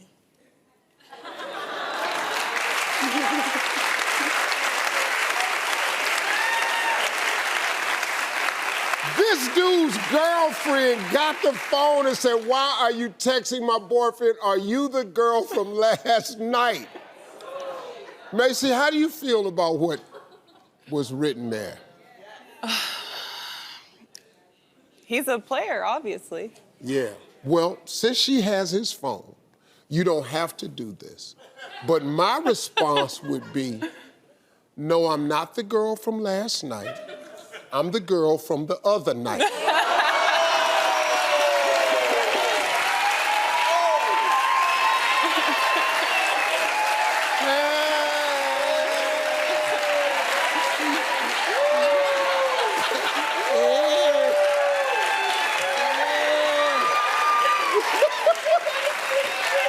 I'll do it. Are you typing that? Yeah. Oh, that's what. Yeah. I'm the girl from the other. Sent. Bam! Ladies and gentlemen, this is how you do it. Y'all give it up for Macy. Well, I invited Macy back for a dating segment to prove to her that good guys do still exist. Everybody give it up for Macy. All right, so Macy, so tell me what happened when you got back to Texas. Well, Steve, I found out that that girlfriend of 5 weeks broke up with that guy. Yeah. Pretty quickly.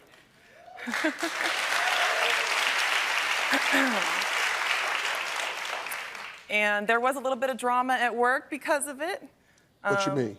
Well, we didn't necessarily get in trouble or anything, but our supervisors and stuff had seen the clip and put us in a room together to talk it out, to make sure it wouldn't be awkward. Oh.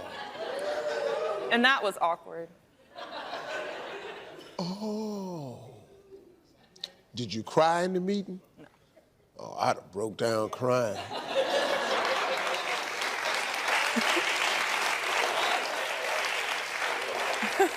You all are making me cry more? Well, this is what I did, Macy. I found 3 pretty good gentlemen, and hopefully they'll restore your faith in men, okay? I hope so. Because it's decent guys out there, ladies. Fellas, come on out.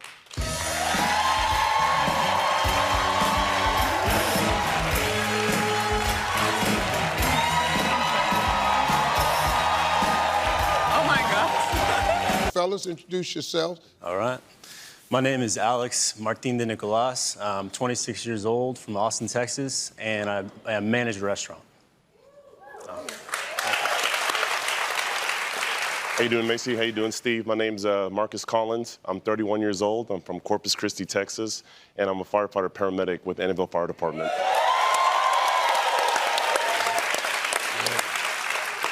How you doing, Macy? My name is Robert. I am 31 years old from Jacksonville, North Carolina, and I'm an actor and comedian. All right, so, Macy, this is how it's gonna work. I've handed you a card with 14 questions that I suggest women use on the first date. You're free to ask any guy in any order, any question you like. Alex. Yes. Well, how do you spend your downtime? I like to play soccer. I've played soccer my whole life, so I still like to do that. And I also like to work out, go to the gym. So. Okay. Marcus. Yes, ma'am.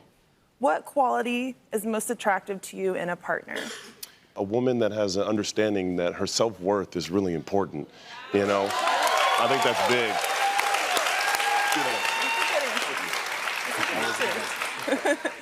Okay, Robert. What makes you laugh? I think what makes me laugh most is Cedric the Entertainer. Steve's a good he's a close second, though. No. All the kings, really. Say it make me laugh hard, too. Honestly, I love making fun of myself. For someone to be able to, you know, take light of a situation and just make fun of anything or make fun of themselves, I love that. For sure. Okay. And Cedric. Most of Okay, I'll go back to Alex. Name 3 things you'd like to have in common with your partner. The ways that we have fun together, like I'd like that to be similar. I'd also like to have the same values as the person.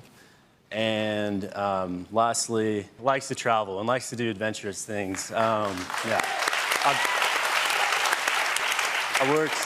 I like horses. I worked as a ranch hand for a little bit, so, you know, a girl that likes horses is good with me. Yeah, good answer. You like horses? I do like horses. All right. Who doesn't?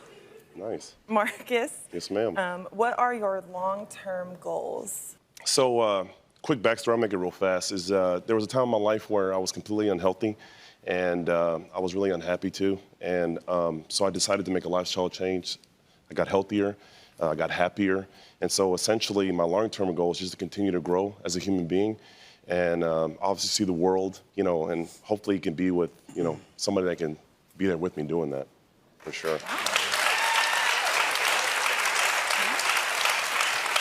All right, we're getting down to it. One more. Okay, Robert, last one. That's me. For what in life do you feel the most grateful? I think it's a combination of things. I'm very appreciative of my family, which I wasn't when I was younger, but having a bunch of nieces and nephews now, it drew me closer to them, which I love now. I'm big family oriented, but without trying to sound shallow, myself. because I've learned within this past year, you know, you have to love yourself before anyone else does. And that's very important. Well, you know, I've stayed away from the comments on the guys because they were pretty good. So really what this comes down to, Macy, is when you get in a situation like this as a woman, I tell women that they have this, you have a little feeling. It's called intuition. So your intuition is telling you something right now, and you just pick one of the guys. It may just be a friend. You get to go out and have a nice time, see if y'all can, you know, form some type of friendship, and then we'll see where it goes. So this ain't who gonna be your baby daddy and all that. You just, you know, that right there throw guy, if you start looking at a guy, you look like you would make a good father. You finna lose him right away. You can't, anybody finna have no baby with you this evening. That ain't what this is, partner. So if that's on your ticket, we out. So who's it gonna be, Macy? Who you picking? I think, for me, my intuition is saying Alex. All right, Alex, congratulations. Come on over, man. And we're sending you guys. Get out the camera shot, man. We're sending you back to Texas with, hey, man, if you don't get out my camera shot. He just all here walking all day.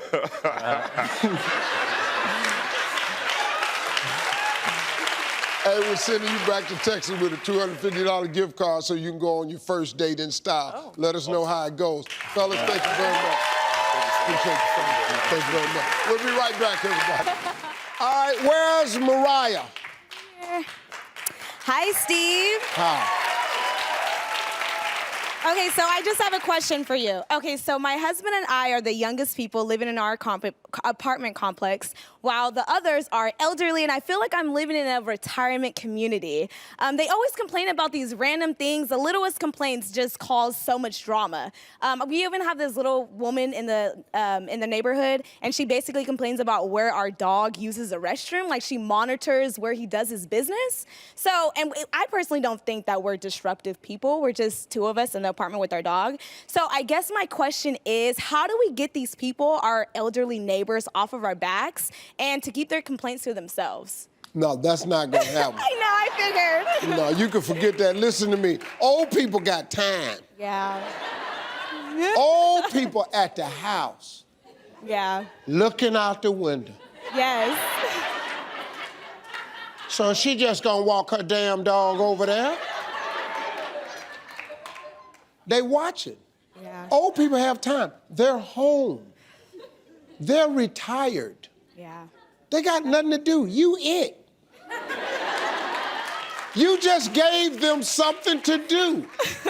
You and your husband young, y'all active, you're going in and out, you got friends coming over. Yeah. Yeah, y'all it. Y'all are the show. Why did y'all move into the retirement home? What? At that time, we just needed a place to stay, and it was perfect to fit within our budget, and yeah, they allowed our dog. Your budget? Hell yeah, because it's damn near free. I know! You know why it fit in your budget? Because don't nobody your age want to stay there. You right. You walk in the building and see all them old people, you already know. You can't make no noise. They go to bed at 7:30. Y'all gonna have to move. I know. Y'all done saved some money, but now you ain't got no quality of life. You got to do everything quiet. Yeah. Do they have like a you know how apartments have like a utility room? Well, we don't have a utility room, but there is this table that they decided to put right in front of our door. So every Friday, like 5 of them come together and have their little Friday night engagement. And, you know, it's like you guys are talking about me being loud. I mean, what about you guys? So, I don't know. We have that little area. No. We decided to put it right in front of us. On Friday night when they get together, yeah. Right in front of your door. It's like bingo night. Yeah, yeah, what time is it over? Oh, God, honestly, it's over until they all decide to get up and leave. So By what time is that? Maybe like, yeah, maybe like 8, 9:30. So, Y'all gonna have to move, baby. Thank you. See, what's your name? Hey, Steve. It's Siri. Yeah, it's not a joke. It's my life. Oh, your name is Siri? Yes, it is. You know, I started to say that, but I said, nah, ain't nobody got no damn name like that. I said, if I say Siri, they'll laugh me out of here. So I said, Sarai? So your name is Siri? Yes, it is. So that happens to be a very well-known name for some obvious reasons over here. But my problem is I'm single, and every time some guy's trying to flirt with me and I tell them my name, they make some lame iPhone joke, or I get asked a lot, oh, did your parents name you after the iPhone? And, like, I know I look young, but I feel like I look fairly obviously older than an iPhone. Yeah. So, yeah, they just kind of lose all their game that they thought they had, and I'm over here like, am I gonna get any guy interested in me that's not gonna make a Siri joke, or am I gonna have to change my name? Nah, baby, the jokes is coming. Nah. The damn jokes is coming. See, women always say, I want a strong man, a kind man, but somewhere in there, women gonna say, I want a man with a really good sense of humor. So we always try to exhibit a sense of humor early somewhere in the conversation. And your name is gonna bring out a couple of jokes. I just wish they were better ones. Well, it ain't none. Hell, it ain't no good Siri jokes. You've heard them all. You've heard them all. These are just regular guys trying to be cute, say something about your name, but now you're ticked off and you want a guy that doesn't do that, right? Yeah, just let the guy get the joke out the way. He can't keep telling them. And just use it, and that's it, you know? Hell, change your name to Lexa. Shanae, where's Shanae? Hi, Steve. Hi. So I have a friend that has a guy friend that doesn't want to be in a relationship. Wait, the what? catch is... Whoa. Say it again. So I have a friend that has a guy friend that does not want to be in a relationship. Uh-huh. But the catch is she actually wants to be in a relationship with him. Uh-huh. And she keeps asking me for advice on how to get him to go out on a date with her. And I'm like, I don't really know. So what do you think she should do? Okay, so let's back this up. You had this guy friend that you want to be in a relationship with.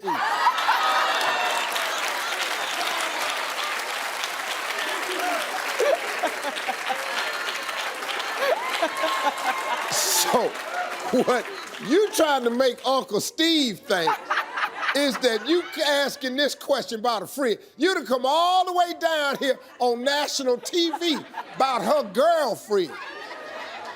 Y'all know good and hell well that ain't true. Now, so let's start off. What's your name? Shanae? Okay, you like this guy? Possibly. See that? Let's just be real. Y'all listen to me. I'm 61 years old. I do this for a living.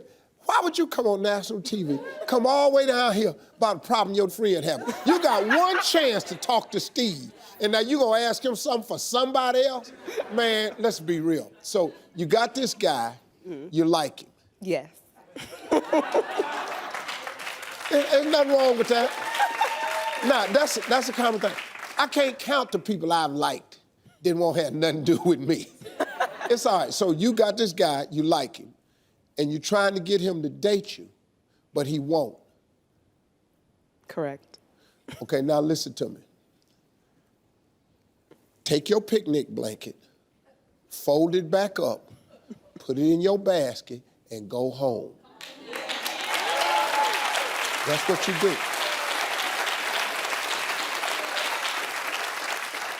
A lady told me one time that her grandmother told her, this is the best advice I ever heard a woman say her grandmama gave her. Her grandmother told her, don't ever let a man have to tell you twice he don't want you. Don't let him have to tell you twice. Look, you're an attractive young lady. You're nice, you're articulate. Fold your picnic basket up and go home. he ain't the one. You got plenty of guys want to date you. It ain't finna be him. Let him miss out. You ain't missing nothing. Fold your picnic blanket up and go home. And don't let him have to tell you twice he don't want you. That's all. Just do that. You're right. Where's Holly? Hi, Steve. Hi. So me and my boyfriend have been dating for a couple months now, and I feel like every time we go out to dinner, like even fast food restaurants, he's paying with a gift card. And my friends are telling me that's kind of like he's being a little cheap. But, you know, I feel like guys got a ball on a budget, you know? Yeah. So what do you think about that? Well, let me ask you something. How old is this guy? 22. Oh, yeah. He ain't got nothing. Yeah. I mean, he doing good. Does he ever ask you to pay? No. How? So what? Hey. That's true. Listen to me. Tell all them little hater girlfriends of yours that your dude is making it work best he can. Mm-hmm. This guy obviously has a lot of hustle in him. He's hustling. Every time he takes you somewhere, he got a coupon. But the key is he making a way to take you. Mm-hmm. And he's on the come up. You know what I mean? He's 22. He's 22. Listen, ladies, it's gonna be hard to find a 22-year-old guy that's got it together. If he got gift cards, he hustling. This gift cards could turn into something. He could be saving for a house. Guess who could be living in the house? Hello. All right, where's Teresa? Hey, Steve. So my boyfriend and I just moved in together. It's our first time we've ever moved with anybody before. And, well, he's making a lot of decisions about the house decoration. And, well, I don't want to be mean because, you know, we just moved in together for the first time. But can I tell him I don't really want to? And what are your thoughts on it? And did you let Margie take a lead on the decoration part? Did I let Marjorie take over decoration? I don't have a vote on a damn thing in my house. You tell him that? I can't pick out an ashtray to go in that damn house, and I'm the only one smoke cigars. I can't pick out nothing in my house. Can you tell him that? Oh, that's him? Oh, yeah. Oh, you want to pick out furniture, sir? Sir? Well, at least put my opinion on it. Oh, okay, yeah. Well, I mean, like, give me an example of something you want to put in the house. Put into the house? Well, more is I want to have a decision. If it's something as a furniture or, I don't know, I guess my head, I don't want something that I want to bring friends over and it's just going to be a shag rag or something, a carpet that's just bad. Yeah. You don't have a damn say-so. I really don't even, I don't even know why you standing up. Save yourself some pain, little brother. Just let her do it. All right, where's Clint? I think I'm at that age where it's about time to take dating seriously and get into that serious relationship. Okay. But I have kind of a setback that I'm a little self-conscious of, and it's my bigger hands. So What? My bigger hands, they're kind of big for a girl. And I actually went on a date this one time, and I went to go hold hands with the guy, and he looked down and was like, oh, okay. And I was kind of like, yeah, I have big hands, and they were larger than his. So now moving forward, this is something that I'm self-conscious of, and when I go on dates now, I'm kind of like not very touchy-feely. I don't want to put my hand out there, and then guys think that I'm not into them, and then there's never a second date. So I'm kind of just stuck, and my question is, how do I get over this? And I don't see nothing to get over. What? What? You see these lips?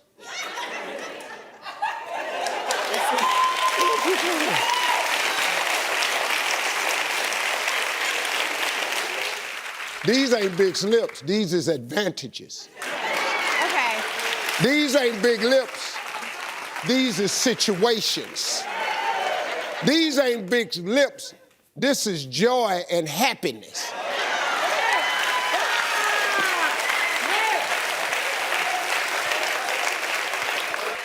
Let me see something.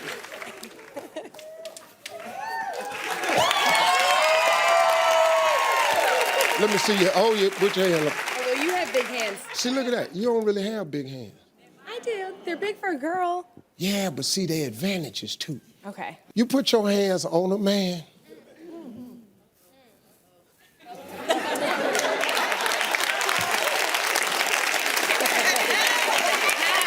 Now watch this right here. I got all the grown men, all the men in here stand up for me. All the men just stand up for me. Yeah, see, we got nice, young, got some millennials, got some grown men in here. How many of you men in here would have a problem with a woman with large hands who knew where to put them? Anybody got a problem with that? Hands have done some wonderful things. I had hands on me before. I've had them placed in the right position before. I've had hands rub the back of my head. I've had hands playing on my lips. I done had hands rubbing on my chest. I done had hands from some of the best. I done had hands slap me across my face. I done had hands. So I'm doing just fine. You're doing just fine. Now everybody put your big hands together. We'll be right back.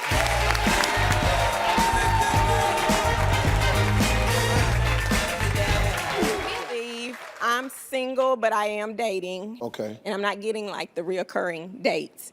So I wanted to ask, in your opinion, when a guy goes out on their first date, what attracts him to her to make him say, I want to see her again? This is what you're not doing. Mm-hmm. If you're having trouble getting a second date, continue. All you gotta do, listen to what I taught my daughters. You must let him see what he can get, but make him imagine what he can have. You understand that? This is very smart, ladies. You have to let him see what he can get, but you got to make him imagine what he can have. That's what we want. The thing that's hardest to get is what we want the most. So when you're talking to him on the first date, don't give out all the information. Because we got to remember something. When a man is talking to you on date number one, he's fishing. So what do you like? Oh, I like to be texted every day. I like cards. I like chocolate. I like flowers. Well, guess what? For the next 2 weeks, you going to choke on chocolate. You ain't going to be able to put these flowers no damn where. You're going to get texts morning, noon, and night. And that's what you're going to get, because you gave him the map. Stop doing that. Be elusive. Don't be so forthright with your information. Secondly, when you dress nicely. Let him see. But he got to imagine the rest of it. You can't have it all out on date one. Because let me tell you something. He also has to imagine introducing you to his mother. And if he can't see that on the first day, it may not lead to the second day. It just ain't gonna happen. And a lot of women don't understand that. Last year I met a guy on Bumble. We had chatted for a couple months and finally our schedules worked out to meet. So he invited me to his sister's 40th birthday party. Unbeknownst to me, his whole family was at the birthday party. So on our first date, I met his mom, his dad, cousins, everyone. So the next day was my son's birthday party. So he said he invited himself to that. And I figured, you know what, we actually hit it off. We clicked pretty well. He came to that, but he has 2 daughters. He brought them with him. Everything was going good for about a month. And then he just fell off. So I'm like, well, I'm gonna let you fall off. Well, on the same website, we matched again. So I gave him a hard time. He was very apologetic, said it was a bad time in his life. He had closed his business and just didn't feel like, that he was able to date me. And then he said he wanted to try to make it work. I was the Michelle to his Barack. He said,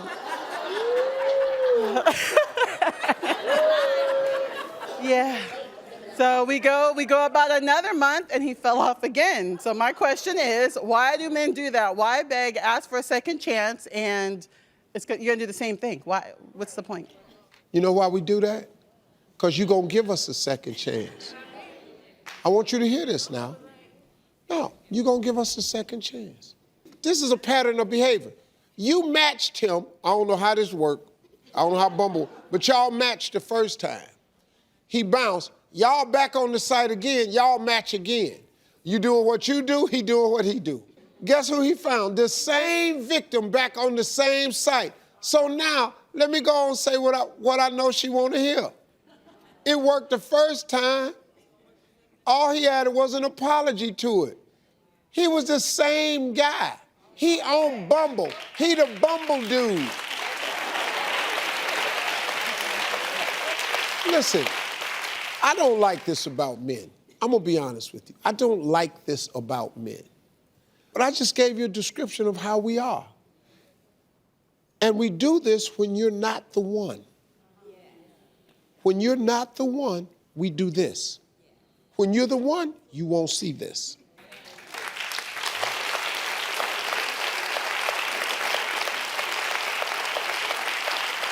So then how do you know, people mess up, they grow, so how do you know if they actually change? People don't grow in 30 days. Oh, okay. Who you know grew up in 30 days?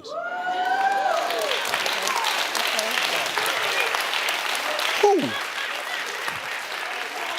Who have you ever met that was a habitual liar 30 days ago, and he come to you 30 days ago, man, I don't tell no more lies.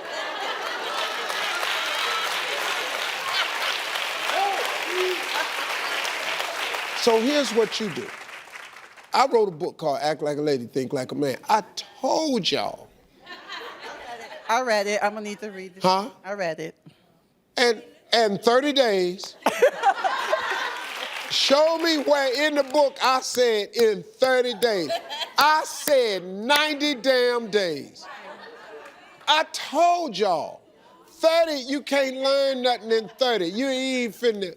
I told you the truth in this book, all right? All right, thank you. We'll be right back, everybody. I had an on again. My name is Janice, and I've been in a relationship with my man friend for 11 years. We lived together. And initially at the beginning, I did tell him I wanted to get married, okay? And he told me I need to change my attitude. Okay, so I need to know what I need to do. Okay, you do understand what has happened? No. You don't? Okay, then let me help you. You want to get married, right? Yes. Have you ever told him that you would move if you don't get what you want? I told him I was going to go to Maryland. I have a sister out there. So anyway, when he found out that I was serious, he went shopping for rings, asked me what I like. Never purchased one, but I was all excited, you know. And still to this day, he tells me I need to change my attitude. So I did ask him, what is it that I'm doing? No, you ain't doing nothing. This is the game. You don't understand how we are? No. You know what you want to do? Instead of changing your attitude, y'all change your address. Let me explain something to you. As long as we can bait you back in with let's go ring shopping, but don't buy the ring, and then you stay there, then he go, whew, back to business. Because you there. You the woman of his dreams. You ain't got to change your attitude. Now he got you all thrown off. See, understand this about us. Sometimes our attitude is the best defense is a good offense. So what we do is we throw something your way that you can't defend. And so guess what? I'll marry you when you change your attitude. Now you all out here searching for what the hell attitude you need to have.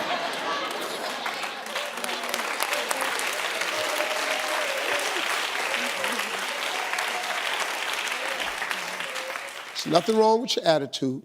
There's nothing wrong with you wanting a ring. There's nothing wrong with you wanting to be married. There's nothing wrong with that. Janice, can I say something to you? Yes. You've been with this man 11 years. Mm-hmm. I have one simple question. Would you like to do another 11 years just like this? No. Okay, then you have to make a decision. I have. See, the 11 years of misery stops for you when you say stop. It's very simple. You're a beautiful lady, but you got to think that. See, I think, me personally, just looking at you and listening to you, I think you deserve better. But you got to think that. See, I think that you really are strong enough to walk away and start again. But you got to think that. Hey, Steve. Hey. I was dating a guy off and on for 1.5 years, and I blocked him last summer because he didn't want to go further with the relationship. I'm looking for marriage and children. Fast forward, he got in a really bad car accident over the holidays, and so I unblocked him to check on him to see how he was. So since then, he's like randomly hit me up for career advice, real estate advice, because he values my opinion. But he doesn't say, hey, how are you, Delon? And then ask me the advice. So I'm wondering, is he just trying to throw out bait to see what I would do? When you break up with a guy, when you're considering going back, try to remember why you broke up in the first place. Always think very carefully. What was it? He wasn't serious. He didn't give you what you wanted before. You wanted the relationship to go further. He wasn't ready to commit. Now he has these 2 car accidents. You reach out and you check on him. Now he calls you periodically and he asks you for advice. Mm-hmm. He's right back to just worrying about himself. Mm-hmm. You have to remember what you want out of this. Right. And until you get what you want out of it, if I were you, I would stop giving to this person. Right. Because it's one-sided. Right. And you're a really nice looking lady. You really deserve to have somebody of your own. Right. And that's not what he wants, seems like. Can I introduce you to a really nice man? Sure. Sure.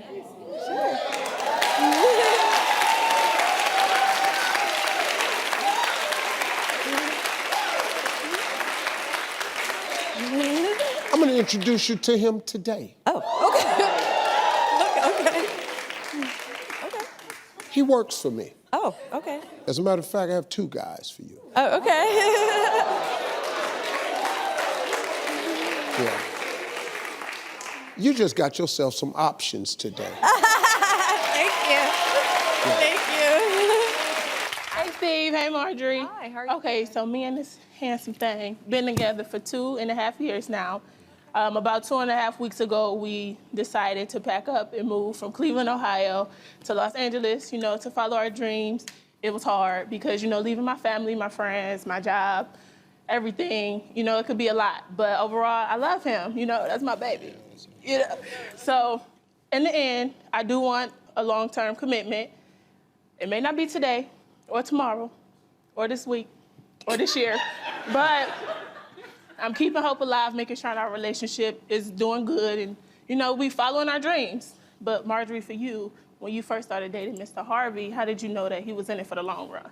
Okay, hold on. Before you answer that, let me hear from Floyd. Floyd, what's going on? So my thing right now is that I'm super duper scared. You know what I'm saying? I'm 22 years old and I love her. I love her to death. I believe that she's my soulmate, but there's something like deep down in this little thing right here, and I think it's fear. So my question to you, Steve, is how did you know when you were ready to commit to the woman of your dreams? Marjorie, you want to start? Okay, well, first off, let me just say this. You have to trust yourself. As far as when Steve and I got together, he had a whole nother idea of what he was planning on doing after his divorce. He was planning on having a arrival and departure to schedule on his door. And when you got there, you signed in, you saw what time you got there, and then the next one, she'd leave, and then the next one come in. Yeah, and I said, well, that's fine. Yeah. Okay. That's fine. Yeah, that's what I was going to do. But my name's not gonna be on that list. Right. So it's one of those things, once you know what you want, and if he wants you, then he knows what it's gonna take for you. And that's what I call a very soft threat. That ultimatum was because what actually happened was she was in my place in New York. My phone rang while she was over there asleep on the couch. And the phone rang, and it was a girl. And I'm over there against the window at my desk talking, but I hung up. I didn't know she heard it. So I fell asleep, and then I heard some noise in the hallway about 3 o'clock in the morning. And it was her with her coat on and her bags packed, and she was rolling them up the hallway. And I went in there, I said, hey, what's happening? She said, I'm going home. When you're ready for something special and real, you come get me. If I'm still available. Yeah. Exactly. So I had a flip phone back then. What did I do with the flip phone? Broke it, you threw it. Woo. I Like, took girl, that was phone, you. I snapped that phone in half at 3 o'clock in the morning, threw it on the ground, put it in the trash.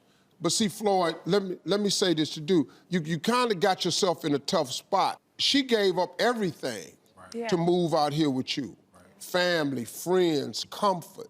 Fellas, you gotta stop taking women all the way up to the door. Cause they gonna wanna know where the rest of it at. And now you scared to death cause you 22. Yep. But she riding. I'm 22. But She came all the yeah. way to LA.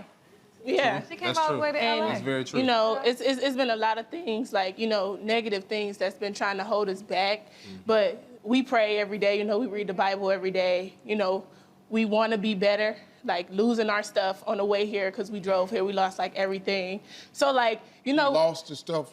Yeah, all it our flew clothes. off the top of the car You know. on our way here. It flew off the top of the car. Yeah. So, you know, it's a lot of stuff that's been trying, but we're strong we and we're making it happy. happen, Yeah. man. So, you know. So what you gonna do? What you gonna do, sir? What am I gonna do? Yeah. I'm gonna make her mine. Like, for real, like, I know deep down, like, I do want to be with this woman for sure. I want her to have my kids. Ooh. So we gonna make that happen. And I'm gonna put a ring on it, and I'm gonna do what I have to do to commit to this woman because I don't want nobody else to have her. Okay. For real. And I want to have her for the rest of my life. See, here's the deal. Your question was, how do you know when and she's the one? It's very simple.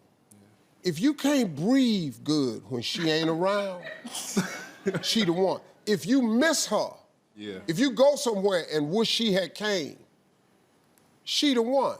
That life for me, it ain't gonna be good without her. That's all you want. You just want to be somebody. Yeah.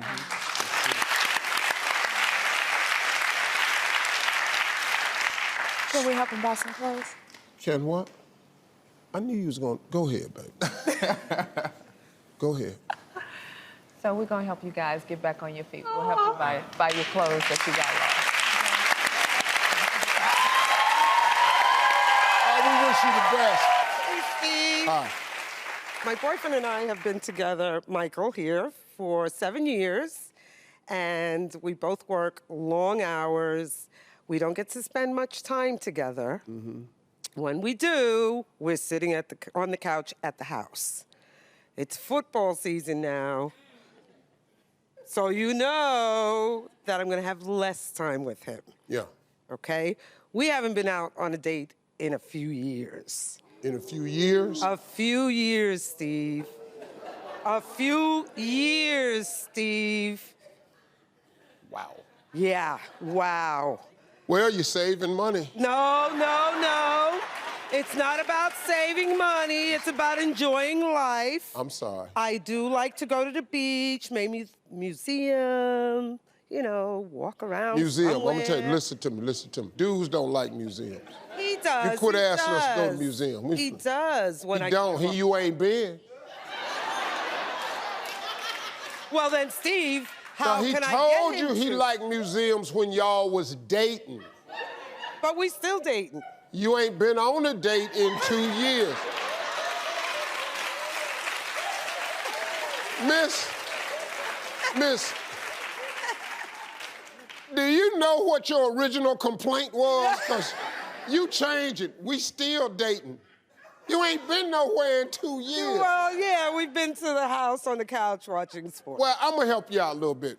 First of all, it's real simple. You're gonna have to reach a compromise. You gotta reach a compromise here. Now, it's football season. No excuse. Oh, yes, it is. No. Oh, No excuse. oh, you. No excuse. I only have off Sunday afternoons. Oh, Sunday afternoon. And Monday evenings. So You got to quit your job. Sunday. You ain't got nothing but Sunday afternoon. We've been waiting on this. Now, you both work long hours. Yes. So you haven't been out on a date. Now, I'm gonna help you get a date. You are? But we're gonna have to make a compromise. Is it gonna be with someone else? Because he's not getting off the couch. Now, lady, see now, you finna mess around, mess your look. Steve, help me get him off the couch. See, I'm trying to help you. Now, you got a good man here, so let's just work on the compromise. I do. Here's the compromise.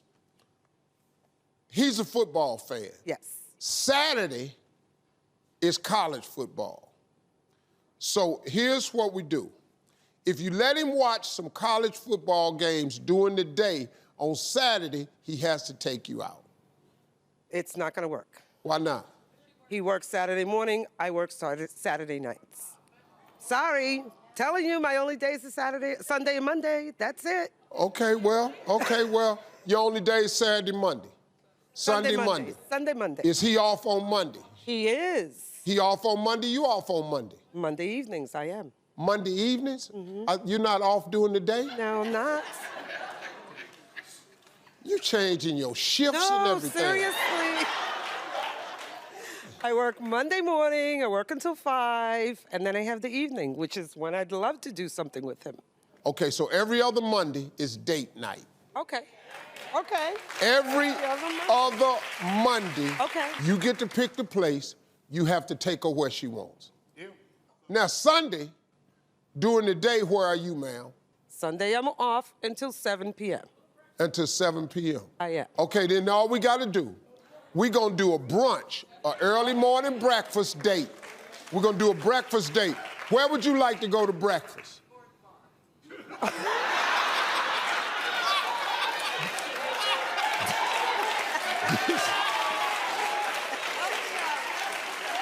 Somebody hollered out over there, breakfast at the sports bar.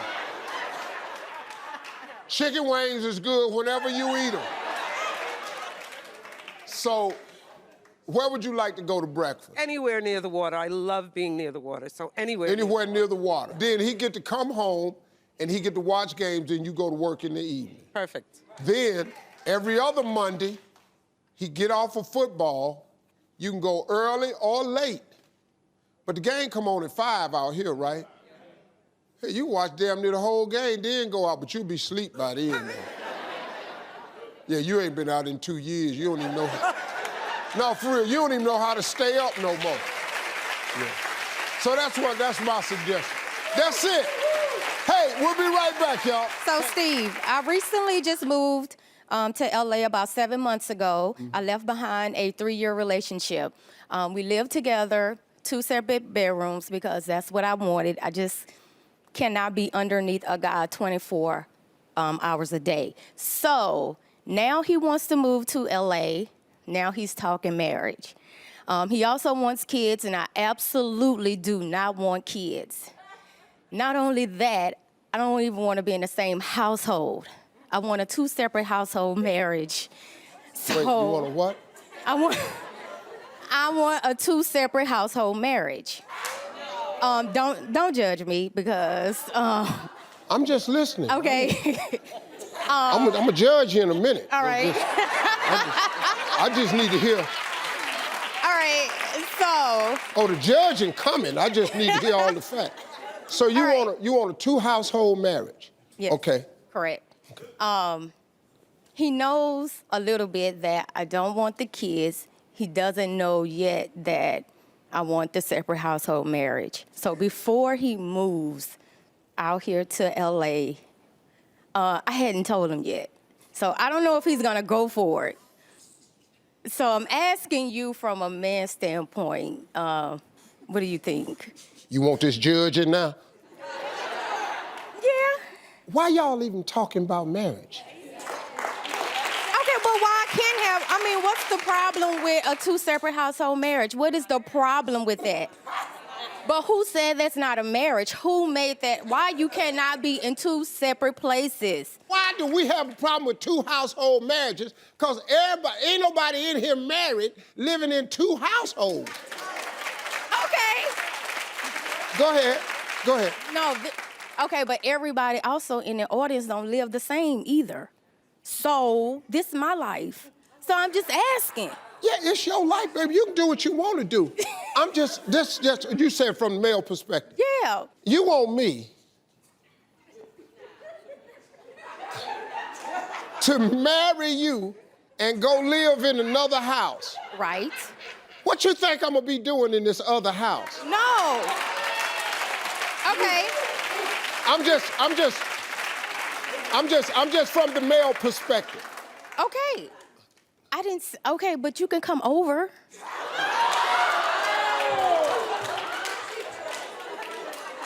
Okay, let me ask you this question. Okay. Why do you want to be married? I don't necessarily have to be married. Okay. I don't, but he wants to, and I do love him. Okay, do you think a marriage could survive if y'all live in two households in the same city? I do. Who else feels that way? She feels that way? Okay, watch this. No, I'm gonna help you out. Stand up, ma'am. You think that could work? Yes, I do. Okay, now, just stop. I believe you. That's okay.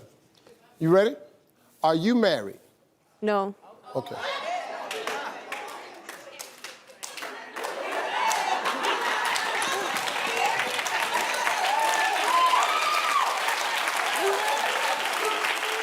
The only other person in here that think what you said is a good idea is the other pretty lady that ain't married.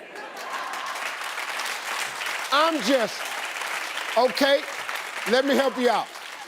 Ma'am, see the lady right here with the black tie? Yes, go to her right here. You can stay seated, ma'am. Are you married, ma'am? Yes, I am. How long you been married? 40 years. 40 years.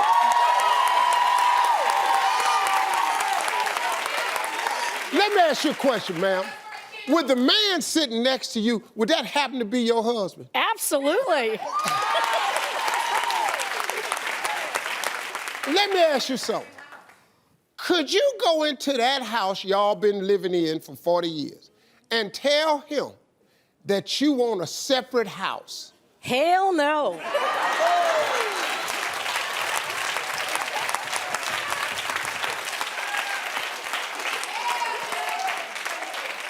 See, sometimes I just like to change Hey Steve into Hey Everybody. Thank you. Hey, Steve. So I'm 23 years old, and I've had issues dating since I started dating. The problem is my father is an ex-football player, and he's built like a bodybuilder. So growing up, boys would come up to me, and they would say, I have a crush on you, but I wouldn't dare date you because your dad is too swole. So going away to college, you would think it would be better, but boys see pictures of my dad on my social media, and they avoid me. So what do you think I should do to find a guy who's not intimidated by my dad? Is that your dad? Yes. Can you stand up, sir?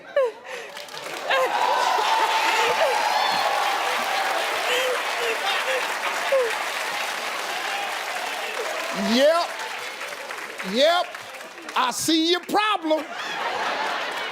And it's a good problem to have. Let me tell you what, if a boy won't talk to you because that's your daddy, it's because the boy is up to no good. Now, he knows now there's a piece of accountability in your life. So boys know if they up to no good, they're gonna pull their usual shenanigans. They're gonna have to answer to him. They don't really feel like talking to him. Cause see, he old school. He got that old strength. These young boys, they play video games. He been in the gym, he tear your head off. That's exactly what you need in your life. And sir, let me tell you why. And see, the reason the boys didn't come around in elementary school and all like that, and the reason the boys don't talk to you now is because they know your daddy swole because he done ate some boys. Thank you, man. I appreciate you being a great father, man. Yeah. Where's Brittany? Hey, Steve. So I've had a crush on this guy at the gym that I've been friendly with for like the past year now. I decided I finally wanted to ask him out, so I figured I would look him up on social media and send him a message there. When I went to social media, he had over 1.5 million followers. And so I don't want to be just another girl sliding into his DMs, and it turns out he's actually a successful actor. How do I go about asking him out without it being awkward and Okay. without him thinking that it's about his success and fame? This is the way you should do it. Just say, hey, when you get through working, now, all right, skip it, I'm in. All right. Okay, skip it. You know. Okay, look, I'm in. I've been trying to give the little Christian answer. That ain't working out for me. Dress up like you are today. Okay. You look nice. Walk into the gym. You're not working out that day. He's working out. And just say, listen, we've been working out next to each other for a year. After you get through working out, would you like to have coffee up the street at Starbucks? I'm gonna be up the street. If you'll just come and join me, I'll be sitting there waiting on you.